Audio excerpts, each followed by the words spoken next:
ज्ञानसुखशक्तिभयोनिधिः व्यासाय भवनाशाय श्रीशाय गुणराशये हृद्याय शुद्धविद्याय मध्वाय च नमो नमः।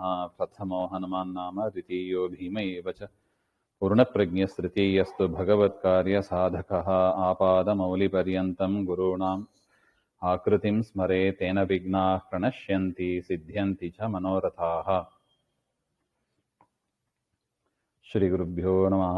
नारायणाय परिपूर्णगुणार्णवाय विश्वोदयस्थितिलयोर्नियतिप्रदाय ज्ञानप्रदाय विबुधासुरसौख्यदुःखसत्कारणाय वितताय नमो नमस्ते।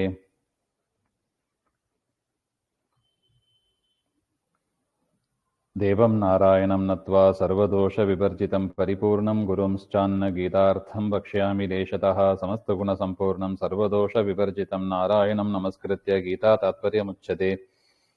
नारायणं सुरगुरुं जगदेकनाथं भक्तप्रियं सकललोकनमस्कृतं च त्रैगुण्यवर्जितमजं विभुमाद्यमीशं वन्दे भवघ्नममरासुरसिद्धवन्द्यं। नारायणं नमस्कृत्य नरं चैव नरोत्तमं देवीं सरस्वतीं व्यासं ततो जयमुदीरये। कृष्णाय वासुदेवाय हरे परमात्मने प्रणतः क्लेशनाशाय गोविन्दाय नमो नमः। श्रीगुरुभ्यो नमः। हरिः ओम्। भगवद्गीತೆಯ ದ್ವಾದಶೋಧ್ಯಾಯ ಮೊದಲನೇ ಶ್ಲೋಕ. ಅರ್ಜುನ ಉವಾಚ ಏವಂ ಸತತಯುಕ್ತಾಯೇ ಭಕ್ತಾಸ್ತ್ವಾಂ ಪರ್ಯುಪಾಸತೆ ಯೇ ಚಾಪಿ ಅಕ್ಷರಂ ಅವ್ಯಕ್ತಂ ತೇಷಾಂ ಕೆ ಯೋಗವಿತ್ತಮಾಹ. 11ನೇ ಅಧ್ಯಾಯದಲ್ಲಿ ವಿಶ್ವರೂಪ ದರ್ಶನವನ್ನ ಪರಮಾತ್ಮ ದರ್ಶನ ಮಾಡಿ ತಾನು ಹೇಗೆ ಸೃಷ್ಟಿ ಸ್ಥಿತಿ ಸಂಹಾರಗಳನ್ನು ಮಾಡುತ್ತೇನೆ ಹಾಗೆಂಬುದನ್ನ ಪ್ರತ್ಯಕ್ಷದಿಂದ ತೋರಿಸಿ ಅನುಗ್ರಹ ಮಾಡಿದ ಅರ್ಜುನನಿಗೆ. ಅದಾದ ಮೇಲೆ ಅರ್ಜುನ ಪ್ರಶ್ನೆ ಮಾಡ್ತಾ ಇದ್ದ. ಅವತಾರಿಕೆಯನ್ನ ರಾಯರು ಹೇಳ್ತಾರೆ, ದೇವದೇವಿ ಉಪಾಸನೆಯೋರ್ ಮಧ್ಯೆ ದೇವೋಪಾಸನಸ್ಯ ಆಧಿಕ್ಯ ತದುಪಾಸನಮಾಹ ಅಸ್ಮಿನ್ ಅಧ್ಯಾಯೇ. ಲಕ್ಷ್ಮಿಯ ಉಪಾಸನೆ ಅಥವಾ ಪರಮಾತ್ಮನ ಉಪಾಸನೆ ಎರಡರಲ್ಲಿ ಯಾವುದು ಶ್ರೇಷ್ಠ ಹಾಗೆಂದ್ರೆ ಪರಮಾತ್ಮನ ಉಪಾಸನೆ ಇಲ್ಲಿ ಶ್ರೇಷ್ಠ ಎಂಬುದನ್ನು ಈ ಅಧ್ಯಾಯದಲ್ಲಿ ಹೇಳ್ತಾ ಇದ್ದಾರೆ. ಭಗವದುಪಾಸ್ಯ ಆಧಿಕ್ಯ ಪರತ್ವಾತ್ ಅಸ್ಯ ಭಗವನ್ಮಾಹಾತ್ಮ್ಯ ಪರ ಷಟ್ಕ ಅಂತರ್ಭಾವಶ್ಚ ತಮೇವಂ ವಿದ್ವಾನ್ ಇತ್ಯಾದೋ ಭಗವದುಪಾಸ್ತಿರೇವ ಶ್ರಿಯಂ ವಸಾನ ಅಮೃತತ್ವಮಾಯನ್ ಇತ್ಯಾದಿ ಶ್ರುತೌ ಶ್ರಿಯಂ ಪ್ರತ್ಯುಪಾಸಿನ ಅಮೃತತ್ವಂ ಪ್ರಾಪ್ತಾಃ ಇತಿ ಶ್ರೀದೇವಿ ಉಪಾಹತೆ ಅಪಿ ಶ್ರೀದೇವಿ ಉಪಾಸ್ತೇರಪಿ ಮುಕ್ತಿಹೇತುತ್ವ ಅವಗಮೇನ ಜಾಯಮಾನ ಪರಿಕೀಯ ಸಂದೇಹಂ ಆಹೃತ್ಯ ವಿಶೇಷ ಯುಕ್ತಿ ಬುಭುತ್ಸಯ ಪೃಚ್ಛತಿ. ಇಲ್ಲಿ ಶ್ರುತಿಗಳಲ್ಲಿ ಪರಸ್ಪರ ವಿರೋಧ ಬರುತ್ತದೆ ನೋಡಿ ಮೇಲ್ನೋಟಕ್ಕೆ. ಪುರುಷ ಸೂಕ್ತ ಹೇಳ್ತಾ ಇದೆ ತಮೇವಂ ವಿದ್ವಾನ್ ಅಮೃತ ಯಃ ಭವತಿ, ಯಾರು ಪರಮಾತ್ಮನನ್ನು ತಿಳಿತಾನೆ ಅವನು ಮುಕ್ತನಾಗ್ತಾನೆ ಅಂತ. ಈಗ ನಮ್ದು ಗುರಿ ಮೋಕ್ಷವನ್ನ ಪಡೆಯೋದು ಅಂತ ಆಯ್ತು. ಅದೇ ನಮ್ದು ಅಲ್ಟಿಮೇಟ್ ಗೋಲ್. ಅದು ಯಾರ ಉಪಾಸನೆಯಿಂದ ಆಗ್ತದೆ? ಪರಮಾತ್ಮನ ಉಪಾಸನೆಯಿಂದಲೋ ಲಕ್ಷ್ಮೀ ಉಪಾಸನೆಯಿಂದಲೋ ಹಾಗೆ ಅಂತ. ಯಾಕೆ? ಒಂದು ವೇದ ಏನ್ ಹೇಳ್ತಾ ಇದೆ ಪುರುಷ ಸೂಕ್ತ, ತಮೇವಂ ವಿದ್ವಾನ್ ಅಮೃತ ಯಹ ಭವತಿ, ಯಾರು ಪರಮಾತ್ಮನನ್ನ ತಿಳಿತಾನೆ ಅವನು ಮೋಕ್ಷವನ್ನ ಹೊಂದುತ್ತಾನೆ ಅಂತ ಹೇಳ್ತಾ ಇದೆ. ಅದರಿಂದ ಪುರುಷ ಸೂಕ್ತದ ಪ್ರಕಾರ ಮೋಕ್ಷವನ್ನ ಪಡೆಯುವವರು ಪುರುಷನನ್ನ ಅಂದ್ರೆ ವಿಷ್ಣುವನ್ನ ಉಪಾಸನೆ ಮಾಡಬೇಕು. ಇನ್ನೊಂದು ಶ್ರುತಿ ಹೇಳ್ತಾ ಇದೆ ನೋಡಿ, ಶ್ರಿಯಂ ವಸಾನ ಅಮೃತತ್ವಮಾಯನ್, ಶ್ರೀದೇವಿಯನ್ನ ಅಂದ್ರೆ ಲಕ್ಷ್ಮೀದೇವಿಯನ್ನ ಉಪಾಸನೆ ಮಾಡಿ ಅಮೃತತ್ವವನ್ನು ಹೊಂದುತ್ತಾರೆ ಹಾಗೆ ಅಂತ. ಲಕ್ಷ್ಮೀದೇವಿಯನ್ನ ಉಪಾಸನೆ ಮಾಡಿದವರಿಗೂ ಕೂಡ ಮೋಕ್ಷ ಆಗುತ್ತದೆ ಅಂತ ಹೇಳ್ತಾರೆ. ಹೇಳೋದು ಯಾರೂ ಅಲ್ಲ, ವೇದಗಳೇ ಎರಡು. ಹಾಗಿರುವಾಗ ಕಾಮನ್ ಮ್ಯಾನ್, ಲೇಮ್ಯಾನ್ ನಾವೇನ್ ಮಾಡಬೇಕು ಹಾಗೆ ಅಂತ ಪ್ರಶ್ನೆ. ಇತಿ ಶ್ರೀದೇವಿ ಉಪಾಸೆಯರಪಿ ಮುಕ್ತಿಹೇತುತ್ವ ಅವಗಮೇನ ಜಾಯಮಾನ ಪರಕೀಯ ಸಂದೇಹಂ ಆಕೃತ್ಯ. ಇದು ನಮಗೆ ಬರೋ ಸಂಶಯ ಅಲ್ಲ, ಬೇರೆಯವರಿಗೆ ಪರಕೀಯ ಸಂದೇಹ ಅಂತಾರೆ ರಾಯರು. ನಮಗಂತೂ ಬರೋದಿಲ್ಲ. ಯಾಕೆ? ನಮಗೆ ಹರಿ ಸರ್ವೋತ್ತಮ ಅಂತ ಪರಮಾತ್ಮನ ಉಪಾಸನೆಯನ್ನ ಮಾಡುವವರು. ಆದರೂ ಕೂಡ ಅವರು ಈ ತರ ಪ್ರಶ್ನೆ ಮಾಡಿದಾಗ, ನೋಡಪ್ಪ ವೇದಗಳಲ್ಲೇ ಹೇಳ್ತಾ ಇದೆ, ಪರಸ್ಪರ ವಿರೋಧ ಕಾಣಿಸ್ತಾ ಇದೆ, ನಿಮ್ಮ ಉತ್ತರ ಏನು ಹಾಗೆ ಅಂತ ನಮ್ಮನ್ನು ಕೇಳಿದರೆ ಏನು ಉತ್ತರ ಕೊಡಬೇಕು ಹಾಗೆ ಅಂತ. ಅದಕ್ಕೆ ವಿಶೇಷ ಯುಕ್ತಿ ಬುಭುತ್ಸಯ ಪೃಚ್ಛತಿ. ಅದರಿಂದ ವಿಶೇಷವಾದ ಒಂದು ಯುಕ್ತಿ ಅಂದ್ರೆ ಕಾರಣ ಅಂತ. ಏನು ಕಾರಣ? ಈ ರೀತಿಯಾಗಿಯೂ ವೇದಗಳು ಹೇಳ್ತಾ ಇರೋದಕ್ಕೆ ಏನ್ ಕಾರಣ? ಪರಮಾತ್ಮನೇ ಮೋಕ್ಷ ಕೊಡುವನಾದ್ರೆ ಲಕ್ಷ್ಮೀದೇವಿಯನ್ನು ಉಪಾಸನೆ ಮಾಡಿದರೆ ಮೋಕ್ಷ ಅಂತ ವೇದಗಳು ಹೇಳೋದಕ್ಕೆ ಏನ್ ಅಭಿಪ್ರಾಯ ಹಾಗೆ ಅಂತ ಏನೋ ಒಂದು ಕಾರಣ ಇರಬೇಕಲ್ವಾ. ಕಾರಣ ಇಲ್ಲದೆ ಸುಮ್ಮನೆ ವೇದಗಳು ಹೇಳೋದಿಲ್ಲ. ಅದರಿಂದ ಪ್ರಶ್ನೆಯನ್ನು ಮಾಡಿ ಅದಕ್ಕೆ ಅರ್ಜುನನ ಪ್ರಶ್ನೆ ಆ ಹಿನ್ನೆಲೆಯಲ್ಲಿ ಇದೆ ಅಂತ. ಏವಮಿತಿ ನಚ ದೇವಿ ಉಪಾಸ್ತೇರ್ ಮುಕ್ತಿ ಹೇತುತ್ವಂ ಉಪಚರಿತಂ ಅಂತವತ್ ತು ಫಲಂ ತೇಷಾಂ ಇತಿ ಸಾಪ್ತಮಿಕನ್ಯಾಯಾತ್ ಅತಃ ನಾಸ್ಯ ಸಂದೇಹೇತುತ್ವಂ ಇತಿ ಶಂಕ್ಯಂ. ಬ್ರಹ್ಮಾದಿದೇವಾನಾಂ ಜನಿಮೃತಿಮತ್ವೇನ ತದುಪಾಸ್ತೇಃ ಅಂತವತ್ ಫಲಕತ್ವೇ ಶ್ರಿಯಸ್ತು ಚತುಷ್ಕಪರ್ದಾ ಇತ್ಯಾದೋ ನಿತ್ಯ ಯೌವನ ಜ್ಞಾನ ಮಯತ್ವ ದೇವ ಪೂಜ್ಯತ್ವಾದಿ ಮಹಾಮಹಿಮ್ನಃ ಶ್ರವಣೇನ ತದುಪಾಸ್ತೇಃ ಮುಕ್ತಿಹೇತುತ್ವ ಸಂಭವೇನ ಸಂದೇಹೇತುತ್ವಂ ಮನ್ಮಾನಸ್ಯ ಅಯಂ ಪ್ರಶ್ನಃ. ಇಲ್ಲಿ ಬ್ರಹ್ಮಾದಿ ದೇವತೆಗಳನ್ನ ಉಪಾಸನೆ ಮೋಕ್ಷ ಅವರಿಗೆ ಕೊಡ್ಲಿಕ್ಕೆ ಆಗೋದಿಲ್ಲ. ಯಾಕೆ? ಅವರಿಗೆ ಹುಟ್ಟು ಸಾವು ಇದೆ. ಬ್ರಹ್ಮಾದಿ ದೇವತೆಗಳೇ ಹುಟ್ಟುತ್ತಾರೆ, ಸಾಯ್ತಾರೆ. ಹಂಗಂದ ಮೇಲೆ ಅವರಿಗೆ ಮೋಕ್ಷ ಎಂಬುದು ಕೊಡ್ಲಿಕ್ಕೆ ಬರುತ್ತೆ ಅಂತ ಆದರೆ ಅವರೇ ಸ್ವತಃ ಹುಟ್ಟು ಸಾವನ್ನ ಮೀರಿರುವವರಾಗಿರ್ತಾರೆ. ಅದರಿಂದ ಬ್ರಹ್ಮಾದಿ ದೇವತೆಗಳ ಮೇಲೆ ಪ್ರಶ್ನೆ ಬರೋದಿಲ್ಲ.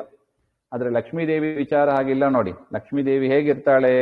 ಅವಳು ನಿತ್ಯ ಯೌವನ ಜ್ಞಾನಮಯ ಹಾಗೆ ನಿತ್ಯ ಯೌವನದಲ್ಲಿ ಇರ್ತಾಳೆ, ಜ್ಞಾನಮಯಲಾಗಿ ಇರ್ತಾಳೆ. ಅವಳಿಗೆ ಹುಟ್ಟು ಸಾವು ಅಂತೆಲ್ಲ ಇಲ್ಲ.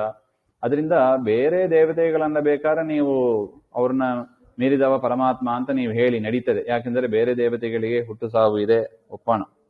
ಆದ್ರೆ ಲಕ್ಷ್ಮೀದೇವಿ ವಿಚಾರದಲ್ಲಿ ಹಾಗಿಲ್ಲಲ್ಲ, ಹಾಗೆ ಅಂತ ಪ್ರಶ್ನೆ. ನಿತ್ಯ ಯೌವನಳು, ಜ್ಞಾನಮಯಳು ಅವಳು. ಅದರಿಂದ ಸಂಶಯ ಹಾಗೆಂದ್ರೆ ಅದಕ್ಕೆ ಹೇಳ್ತಾ ಇದ್ದಾರೆ, ಯೇ ಭಕ್ತಾಹ, ಯಾವ ಭಕ್ತರು ಸತತಯುಕ್ತಾಹ ಸತತಂ ಧ್ಯಾನ ಕರ್ಮ ಯೋಗವಂತಹ, ಪರಮಾತ್ಮನನ್ನು ಕುರಿತಾಗಿ ಧ್ಯಾನ ಕರ್ಮಾದಿಗಳನ್ನ, ಧ್ಯಾನ ಕರ್ಮ ಯೋಗ ಇವುಗಳನ್ನ ಉಳ್ಳವರಾಗಿ ಇರ್ತಾರಲ್ವಾ. ಏವಂ ದೃಷ್ಟ ಶ್ರುತ ಪೂರ್ವಂ ತ್ವಾಂ, ನಿನ್ನನ್ನು ಏವಂ ಮತ್ಕರ್ಮ ಕೃತಿ ಇತ್ಯಾದಿ ಯುಕ್ತ ಪ್ರಕಾರಣ ಪರ್ಯುಪಾಸತೆ, ಹಿಂದೆ ಹೇಳಿದ ಪ್ರಕಾರ ಯಾರು ನಿನ್ನನ್ನು ಉಪಾಸನೆ ಮಾಡ್ತಾರೆ, ಏಪಿ ಅಕ್ಷರನಾಮಕಂ ಅವ್ಯಕ್ತಂ, ಯಾರು ಅಕ್ಷರನಾಮಕಳಾದ ಅಂದ್ರೆ ಚಿತ್ ಪ್ರಕೃತಿ, ಪ್ರಕೃತಿಗೆ ಅಭಿಮಾನಿಯಾದ ಜಡಭೂತವಾದ ಪ್ರಕೃತಿಗೆ, ಪ್ರಕೃತಿ ಅಂದ್ರೆ ಸತ್ವಗುಣ ರಜೋಗುಣ ತಮೋಗುಣ ಅಂತ ಇದು ಮೂರು ಸೇರಿದ್ದು ಪ್ರಕೃತಿ. ಹಾಗೆ ಈ ಪ್ರಕೃತಿಗೆ ಅಭಿಮಾನಿ ಅಂತ ಒಬ್ಬರು ಇರ್ತಾರೆ. ಯಾರದು? ಲಕ್ಷ್ಮೀದೇವಿ. ಅವಳನ್ನ ಚಿತ್ ಪ್ರಕೃತಿ, ಜ್ಞಾನಮಯಳಾದವಳು, ಅದರಿಂದ ಚಿತ್ ಪ್ರಕೃತಿ ಅಂತ. ಈ ರೀತಿಯಾಗಿ ಅಕ್ಷರನಾಮಕಂ ಅವ್ಯಕ್ತಂ, ಅವಳಿಗೆ ಅವ್ಯಕ್ತ ಅಂತಾನೆ ಹೆಸರಿದೆ. ಭಕ್ತಿಯಾದಿಪೂರ್ವಕಂ ಉಪಾಸತೆ, ಆ ಲಕ್ಷ್ಮೀದೇವಿಯನ್ನ ಭಕ್ತಿಯಾದಿಗಳಿಂದ, ಹೇಗೆ ನಿನ್ನನ್ನು ಭಕ್ತಿಯಾದಿಗಳಿಂದ ಉಪಾಸನೆ ಮಾಡಿದರೆ ಮೋಕ್ಷನೋ, ಅದೇ ರೀತಿಯಾಗಿ ಲಕ್ಷ್ಮೀದೇವಿಯನ್ನು ಕೂಡ ಭಕ್ತಿಯಾದಿಗಳಿಂದ ಉಪಾಸನೆ ಮಾಡಿದರೆ ಅವರಿಗೂ ಕೂಡ ಮೋಕ್ಷ. ತೇಷಾಂ ಮಧ್ಯೆ ಕೇ ಯೋಗವಿತ್ತಮಃ, ಇದು ಎರಡರ ಉಪಾಸನ ಮಾರ್ಗ ಆಯ್ತು. ಪರಮಾತ್ಮನ ಉಪಾಸನೆ ಮಾಡಿ ಮೋಕ್ಷವನ್ನು ಹೋಗೋದು ಅಂತ ಆಯ್ತು, ಲಕ್ಷ್ಮೀದೇವಿಯನ್ನ ಉಪಾಸನೆ ಮಾಡಿ ಮೋಕ್ಷಕ್ಕೆ ಹೋಗೋದು ಅಂತ ಆಯ್ತು. ಇದು ಎರಡರ ಮಧ್ಯದಲ್ಲಿ ಮೋಕ್ಷ ಉಪಾಯೇಷು ಶ್ರೇಷ್ಠಾಹ, ಮೋಕ್ಷ ಉಪಾಯಜ್ಞೇಷು ಶ್ರೇಷ್ಠಾಹ ಇತಿ ಉವಾಚ ಅರ್ಜುನ ಇತ್ಯನ್ಮಯ. ಇದೆರಡರಲ್ಲಿ ಯಾವುದು ಶ್ರೇಷ್ಠ ಕೃಷ್ಣ ಹಾಗೆ ಅಂತ ಅರ್ಜುನನ ಪ್ರಶ್ನೆ ಅಂತ ಹೇಳ್ತಾ ಇದ್ದ.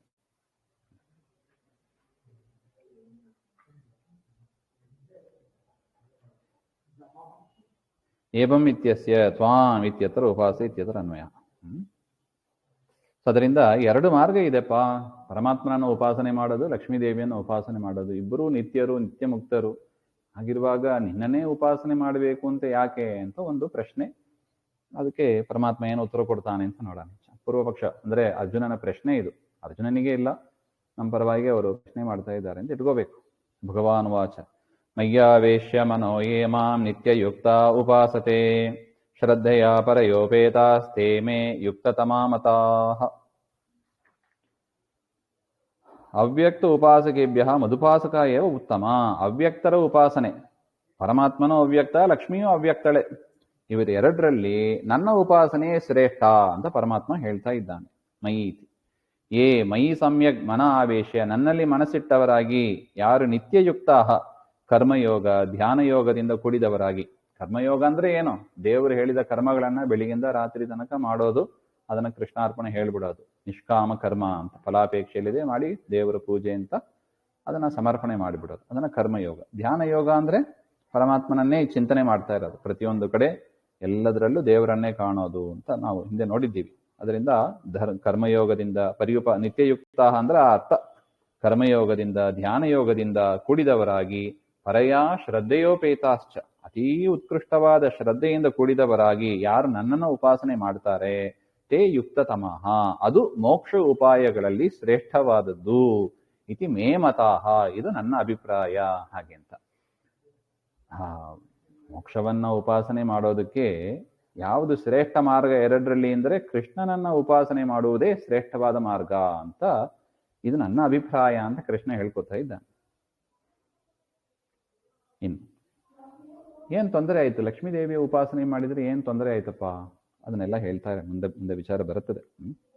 ಏತ್ವಕ್ಷರಂ ಅನಿರ್ದೇಶ್ಯಂ ಅವ್ಯಕ್ತಂ ಪರ್ಯುಪಾಸತೆ ಸರ್ವತ್ರ ಗಮ್ ಅಚಿಂತ್ಯಂ ಚ ಕೂಟಸ್ಥಂ ಅಚಲಂ ಧ್ರುವಂ ಸನ್ನಿಯಮ್ಯ ಇಂದ್ರಿಯ ಗ್ರಾಮಂ ಸರ್ವತ್ರ ಸಮಬುದ್ಧಯಃ ತೇ ಪ್ರಾಪ್ನುವಂತಿ ಮಾಮೇವ ಸರ್ವಭೂತಹಿತೇ ರತಾಃ. ನಾನು ಅವ್ಯಕ್ತ ಉಪಾಸಕಾನ ಮೋಕ್ಷಾಭಾವೆ, ಅವ್ಯಕ್ತ ಉಪಾಸನೆ ಅಂದ್ರೆ ಲಕ್ಷ್ಮಿಯನ್ನ ಉಪಾಸನೆ ಮಾಡುವವರಿಗೆ ಮೋಕ್ಷ ಇಲ್ಲ, ನನ್ನನ್ನೇ ಉಪಾಸನೆ ಮಾಡಬೇಕು ಅಂತ ನೀನು ಹೇಳುವಿ. ಆದರೆ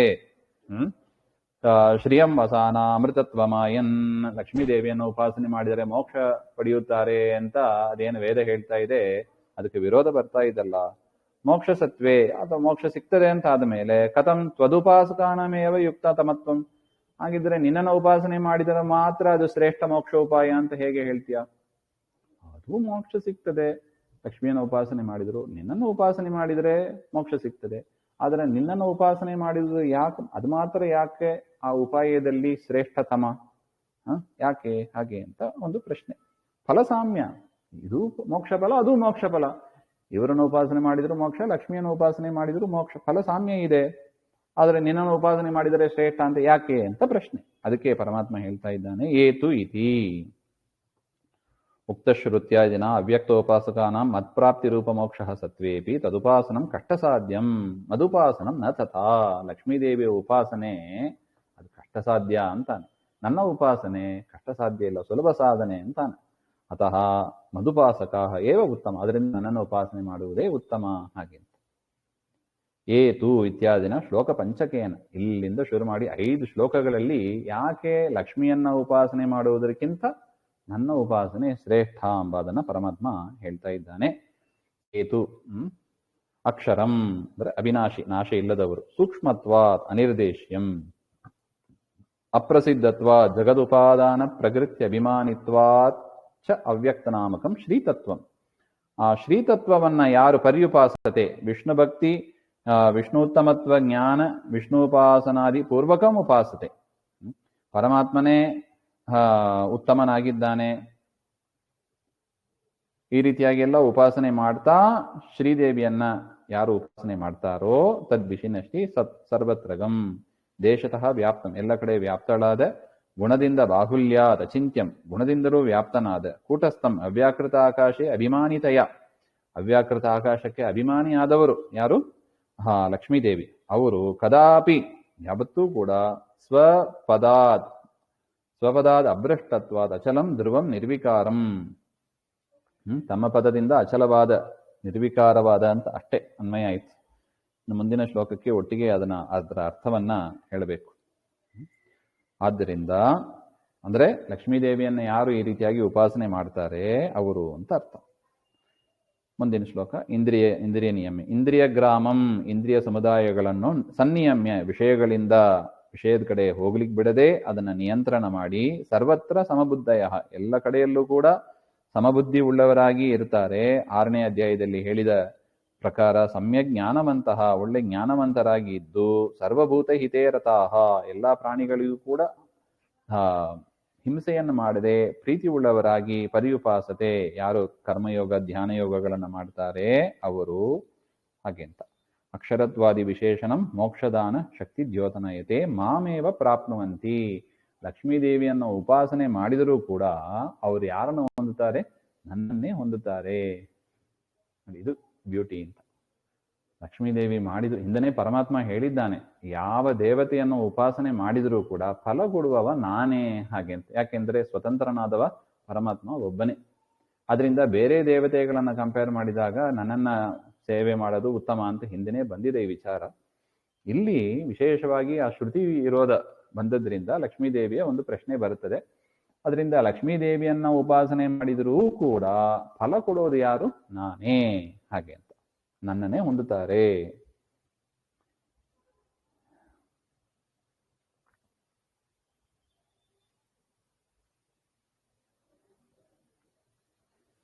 ಕ್ಲೇಶೋ ಅಧಿಕತರಸ್ತೇಷಾಂ ಅವ್ಯಕ್ತಾಸಕ್ತಚೇತಸಾಂ ಅವ್ಯಕ್ತಾ ಹಿ ಗತಿರ್ದುಃಖಂ ದೇಹವದ್ಭಿಃ ಅವಾಪ್ಯತೆ.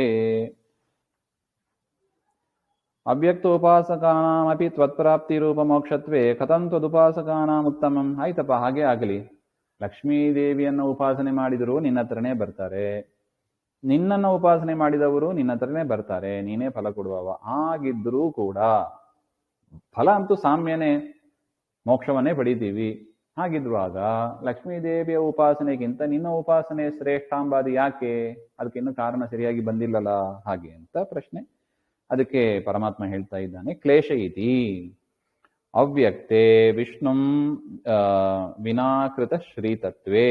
ವಿಷ್ಣುವನ್ನು ಬಿಟ್ಟು ಕೇವಲ ಶ್ರೀತತ್ವವನ್ನು ಉಪಾಸನೆ ಮಾಡಿದರೆ, ಎಷ್ಟು ಚೆನ್ನಾಗಿ ರಾಯರು ಬೆರೀತಾರೆ ನೋಡಿ. ಅವ್ಯಕ್ತೆ ಹಾಗೆಂದ್ರೆ ವಿಷ್ಣುಂ ವಿನಾ, ವಿಷ್ಣುವನ್ನು ಬಿಟ್ಟು ಕೇವಲ ಲಕ್ಷ್ಮಿಯನ್ನು ಉಪಾಸನೆ ಮಾಡಿದರೆ ಅಂತ. ಆಸಕ್ತ ಚಿತ್ತಾನಾಂ ತೇಷಾಂ ಕ್ಲೇಶಃ ಅಧಿಕತರಃ. ಆ ರೀತಿಯಾಗಿ ಅದರಿಂದ ಲಕ್ಷ್ಮೀನಾರಾಯಣರನ್ನು ಒಟ್ಟಿಗೆ ಪೂಜೆ ಮಾಡಬೇಕು, ಅದು ಶ್ರೇಷ್ಠ. ಬಿಟ್ಟು ಲಕ್ಷ್ಮಿಯನ್ನ ಮಾತ್ರ ಉಪಾಸನೆ ಮಾಡಿದರೆ ಭಾರಿ ಕ್ಲೇಶ ಇದೆ ಅಂತಾನೆ. ಕಥಂ, ಹೇಗೆ? ಹಾಗೆಂದ್ರೆ ಅವ್ಯಕ್ತ ಹೀತಿ ಗತಿ ಶಬ್ದೋ ಗಮ್ಯತೆ ಅನೇನ ಇತಿ ಕರಣ ವ್ಯುತ್ಪತ್ತಿಯ ಮಾರ್ಗಪರಃ. ಇಲ್ಲಿ ಗತಿ ಅಂದ್ರೆ ಮಾರ್ಗ ಅಂತ ಅರ್ಥ. ಅಂದ್ರೆ ಅವ್ಯಕ್ತ ಶಬ್ದ ತದುಪಾಸನಂ ಲಕ್ಷಯಿತ್ವಾ ತದ್ವಾರಕ ಲಕ್ಷಕಃ. ಅವ್ಯಕ್ತೋಪಾಸನ ದ್ವಾರಕಃ ಭಗವತ್ ಪ್ರಾಪ್ತಿ ಮಾರ್ಗ. ದುಃಖಂ ಯಥಾ ಭವತಿ ತಥಾ ದೇಹವದ್ಭಿಃ ಅವಾಪ್ಯತೆ. ಅವ್ಯಕ್ತವನ್ನು ಉಪಾಸನೆ ಮಾಡಿ, ಶ್ರೀತತ್ವವನ್ನು ಉಪಾಸನೆ ಮಾಡಿ ಅವರ ದ್ವಾರ ಯಾರು ಪರಮಾತ್ಮನನ್ನ ಹೊಂದುತ್ತಾರೆ ಅವರಿಗೆ ದುಃಖ ಹೇಗೆ ಇರುತ್ತದೆ ಅಂದ್ರೆ ಯಥಾ ಭವತಿ, ಅದು ಭಾರಿ ದುಃಖ ಇರುತ್ತದೆ. ಅಂತ ದುಃಖವನ್ನ ದೇಹಬದ್ಧಿ ಅವಾಪ್ಯತೆ, ದೇಹವನ್ನು ಇರುವಾಗಲೂ ಅವರು ಪಡೆಯುತ್ತಾರೆ ಹಾಗೆ ಅಂತ ಹೇಳ್ತಾರೆ. ಪ್ರಾಗುಕ್ತ ಪರಿಶಬ್ದಾರ್ಥಪೂರ್ವಕ ಉಪಾಸನಂ ಇಂದ್ರಿಯಗ್ರಾಮ ಅತಿನಿಯಮನಂ ಷಷ್ಟೋಕ್ತ ಪ್ರಕಾರೇಣ ಸರ್ವತ್ರ ಸಮಬುದ್ಧಿ. ನೋಡಿ ಏನೇನು ಇರಬೇಕು ಅಂತ ಹೇಳಿದರು. ಹಿಂದೆ ಹೇಳಿದ ಪ್ರಕಾರ ಪರ್ಯುಪಾಸನ ಅಂದ್ರೆ ಕರ್ಮಯೋಗ, ಧ್ಯಾನ ಯೋಗ ಇದನ್ನೆಲ್ಲ ಮಾಡಬೇಕು. ಲಕ್ಷ್ಮಿಯನ್ನ, ಪರಮಾತ್ಮನನ್ನ ಬಿಟ್ಟು ಕೇವಲ ಲಕ್ಷ್ಮಿಯಲ್ಲಿ ಕರ್ಮಯೋಗ ಧ್ಯಾನ ಯೋಗ ಮಾಡಬೇಕು. ಇಂದ್ರಿಯ ಗ್ರಾಮ ಅತಿನಿಯಮನಂ, ಇಂದ್ರಿಯ ಗ್ರಾಮಗಳ ನಿಯಮನ ಮಾಡಬೇಕು. ಆ ಸ್ತ್ರೀ ರೂಪ, ಅದರಿಂದ ಇಂದ್ರಿಯ ಗ್ರಾಮದ ನಿಯಮನ ಮಾಡಬೇಕು. ಮತ್ತು 6ನೇ ಅಧ್ಯಾಯದಲ್ಲಿ ಹೇಳಿದ ಪ್ರಕಾರ ಸರ್ವತ್ರ ಸಮಬುದ್ಧಿತ್ವಂ, ಎಲ್ಲ ಕಡೆ ಸಮಬುದ್ಧಿ, ಲಕ್ಷ್ಮಿಯನ್ನ ಸಮವಾಗಿ ಕಾಣಬೇಕು. ಸರ್ವಭೂತ ಹಿತಕರತ್ವಂ, ಎಲ್ಲಾ ಪ್ರಾಣಿಗಳಿಗೂ ಕೂಡ ಹಿತವನ್ನು ಮಾಡಬೇಕು. ಸುದುಷ್ಟಾಚಾರಂ ಚ ವಿನಾ ನ ದೇವಿ ಪ್ರಸಾದ. ಸುಷ್ಟೌ ಆಚರಣಂ ಚ ವಿನ, ಇದನ್ನೆಲ್ಲ ಚೆನ್ನಾಗಿ ಮಾಡದೆ ಹೋದರೆ ಲಕ್ಷ್ಮೀದೇವಿಯ ಪ್ರಸಾದ ಆಗೋದೇ ಇಲ್ಲವಂತೆ. ಇಂದ್ರಿಯಗಳು ನಿಯಮನ ಹೆಚ್ಚು ಕಡಿಮೆ ಏನಾರು ಆಗಿಬಿಟ್ರೆ ಲಕ್ಷ್ಮೀದೇವಿಯ ಪ್ರಸಾದ ಆಗೋದಿಲ್ಲ. ಸರ್ವತ್ರ ಸಮಬುದ್ಧಿ ಇಲ್ಲದೆ ಹೋದರೆ ಲಕ್ಷ್ಮಿಯ ಪ್ರಸಾದ ಆಗೋದಿಲ್ಲ. ಅದೇ ತರ ಕರ್ಮಯೋಗ ಧ್ಯಾನ ಯೋಗ ಕರೆಕ್ಟಾಗಿ ಮಾಡದೆ ಹೋದರೆ ಲಕ್ಷ್ಮಿಯ ಪ್ರಸಾದ ಆಗೋದಿಲ್ಲ. ಸರ್ವಭೂತ ಹಿತಕರ ಮಾಡದೆ ಹೋದರೆ, ಇದನ್ನ ಬರೀ ಮಾಡೋದಲ್ಲ, ಸುಷ್ಟು ಆಚಾರ ಅಂತ ಬರೀತಾರೆ ರಾಯರು. ಸುಷ್ಟ್ವಾಚಾರಂ, ಸರಿಯಾಗಿ ಚಾಚೂ ತಪ್ಪದೆ, ಒಂದು ಹೆಚ್ಚು ಕಡಿಮೆ ಆಗಬಾರ್ದು. ಆ ತರ ಉಪಾಸನೆ ಮಾಡಿದರೆ ಮಾತ್ರ ಪ್ರಸಾದ. ಅದೆಲ್ಲದೇ ಇದ್ರೆ ನ ದೇವಿ ಪ್ರಸಾದ, ಲಕ್ಷ್ಮೀ ದೇವಿಯ ಪ್ರಸಾದ ಆಗೋದಿಲ್ಲ. ಅದಕ್ಕೆ ಹೇಳಿದ್ದು ಎಷ್ಟು ದುಃಖಕರ ಹಾಗೆ ಅಂತ. ತೇನ ವಿನಾ ನ ಈಶ್ವರ ಪ್ರಸಾದ, ಅದು ಇಲ್ಲದೆ ಈಶ್ವರನ ಪ್ರಸಾದನೂ ಆಗೋದಿಲ್ಲ. ತೇನ ವಿನಾ ನ ತತ್ಪ್ರಾಪ್ತಿ, ಆ ಪ್ರಸಾದ ಇಲ್ಲ ಅಂದ್ರೆ, ಪ್ರಸಾದ ಯಾಕೆ ಬೇಕು, ಪ್ರಸಾದವೇ ಬೇಡ ಹಾಗೆ ಅಂದ್ರೆ ಪ್ರಸಾದ ಇಲ್ಲದೆ ಅವರ ಪ್ರಾಪ್ತಿ ಆಗೋದಿಲ್ಲ. ತದುಪಾಸ್ತಿ ದ್ವಾರಕ ಭಗವತ್ ಪ್ರಾಪ್ತಿ ಮಾರ್ಗಸ್ಯ ಕ್ಲೇಶತರತ್ವಂ. ಅದರಿಂದ ನೋಡಿ, ಕೇವಲ ಶ್ರೀತತ್ವ ಉಪಾಸನೆ ಮಾಡಿದರೆ ಏನಾಗ್ತದೆ, ಇಷ್ಟು ಕಷ್ಟ ಇದೆ, ಲಕ್ಷ್ಮೀದೇವಿಯ ಪ್ರಸಾದ ಅಷ್ಟು ಬೇಗ ಸಿಗೋದಿಲ್ಲ. ಆ ಲಕ್ಷ್ಮೀದೇವಿ ಪ್ರಸನ್ನಳಾಗಿ ಪರಮಾತ್ಮನ ಹತ್ರ ಬಂದು ರೆಕಮೆಂಡ್ ಮಾಡಿದ ಮೇಲೆ ಪರಮಾತ್ಮ ಮೋಕ್ಷವನ್ನು ಕೊಡ್ತಾನೆ.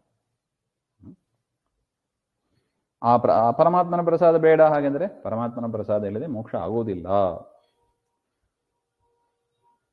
ಅದರಿಂದ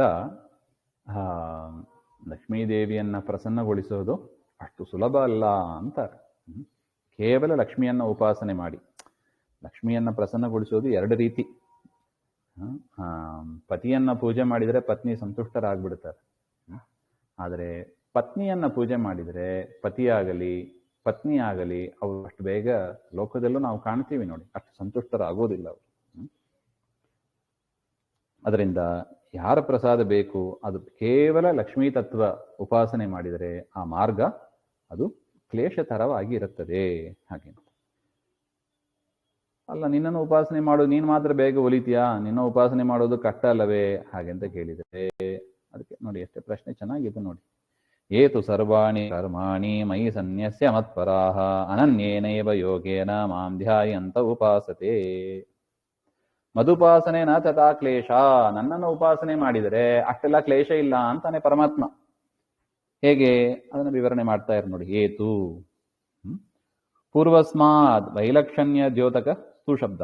ಏತು ಸರ್ವಾಣಿ ಕರ್ಮಾಣಿ, ಎಲ್ಲಾ ಕರ್ಮಗಳನ್ನು ಮೈ ಸನ್ಯಸ್ಯ, ಪರಮಾತ್ಮನೇ ಸರ್ವ ಸ್ವತಂತ್ರನಾಗಿದ್ದಾನೆ, ಪರಮಾತ್ಮನೇ ನನ್ನ ಒಳಗಿದ್ದು ಇದೆಲ್ಲವನ್ನು ಮಾಡುತ್ತಾನೆ, ಇದೆಲ್ಲವೂ ಕೂಡ ಪರಮಾತ್ಮನ ಪೂಜಾ ರೂಪವಾಗಿದೆ, ನಾನು ಅವನ ಅಧೀನವಾದ ಒಂದು ಕರ್ತೃ, ಅವನು ನನ್ನ ಒಳಗಿದ್ದು ಎಲ್ಲ ಮಾಡಿಸ್ತಾನೆ. ಈ ರೀತಿಯಾದ ಒಂದು ಅನುಸಂಧಾನ ಪೂರ್ವಕ ದೇವರಿಗೆ ಸಮರ್ಪಣೆ ಮಾಡಿದರೆ ಮತ್ಪರಾಹ ಅಹಮೇವ ಉತ್ತಮ ಇತಿ ಜಾನಂತಹ, ಪರಮಾತ್ಮನೇ ಸರ್ವೋತ್ತಮ, ಲಕ್ಷ್ಮಿ ಸರ್ವೋತ್ತಮಳಲ್ಲ, ಪರಮಾತ್ಮನೇ ಸ್ವತಂತ್ರ ಸರ್ವೋತ್ತಮ ಹಾಗೆ ಅಂತ ತಿಳಿದವರಾಗಿ ಅನನ್ಯೇನೈವ ಯೋಗೇನ, ಅವ್ಯಕ್ತೋಪಾಸನ ವಿನ ಲಕ್ಷ್ಮೀ ತತ್ವದ ಉಪಾಸನೆಗಿಂತಲೂ ಕೂಡ ನನ್ನ ಉಪಾಸನೆಯೇ ಶ್ರೇಷ್ಠ ಅಂತ ನನ್ನನ್ನೇ ಧ್ಯಾನ ಮಾಡ್ತಾ ಕೇವಲ ಮದ್ವಿಷಯ ಧ್ಯಾನೇನ, ಪರಮಾತ್ಮನ ಕುರಿತಾದ ವಿಷಯವನ್ನೇ ಚಿಂತನೆ ಮಾಡ್ತಾ ಇರಬೇಕು.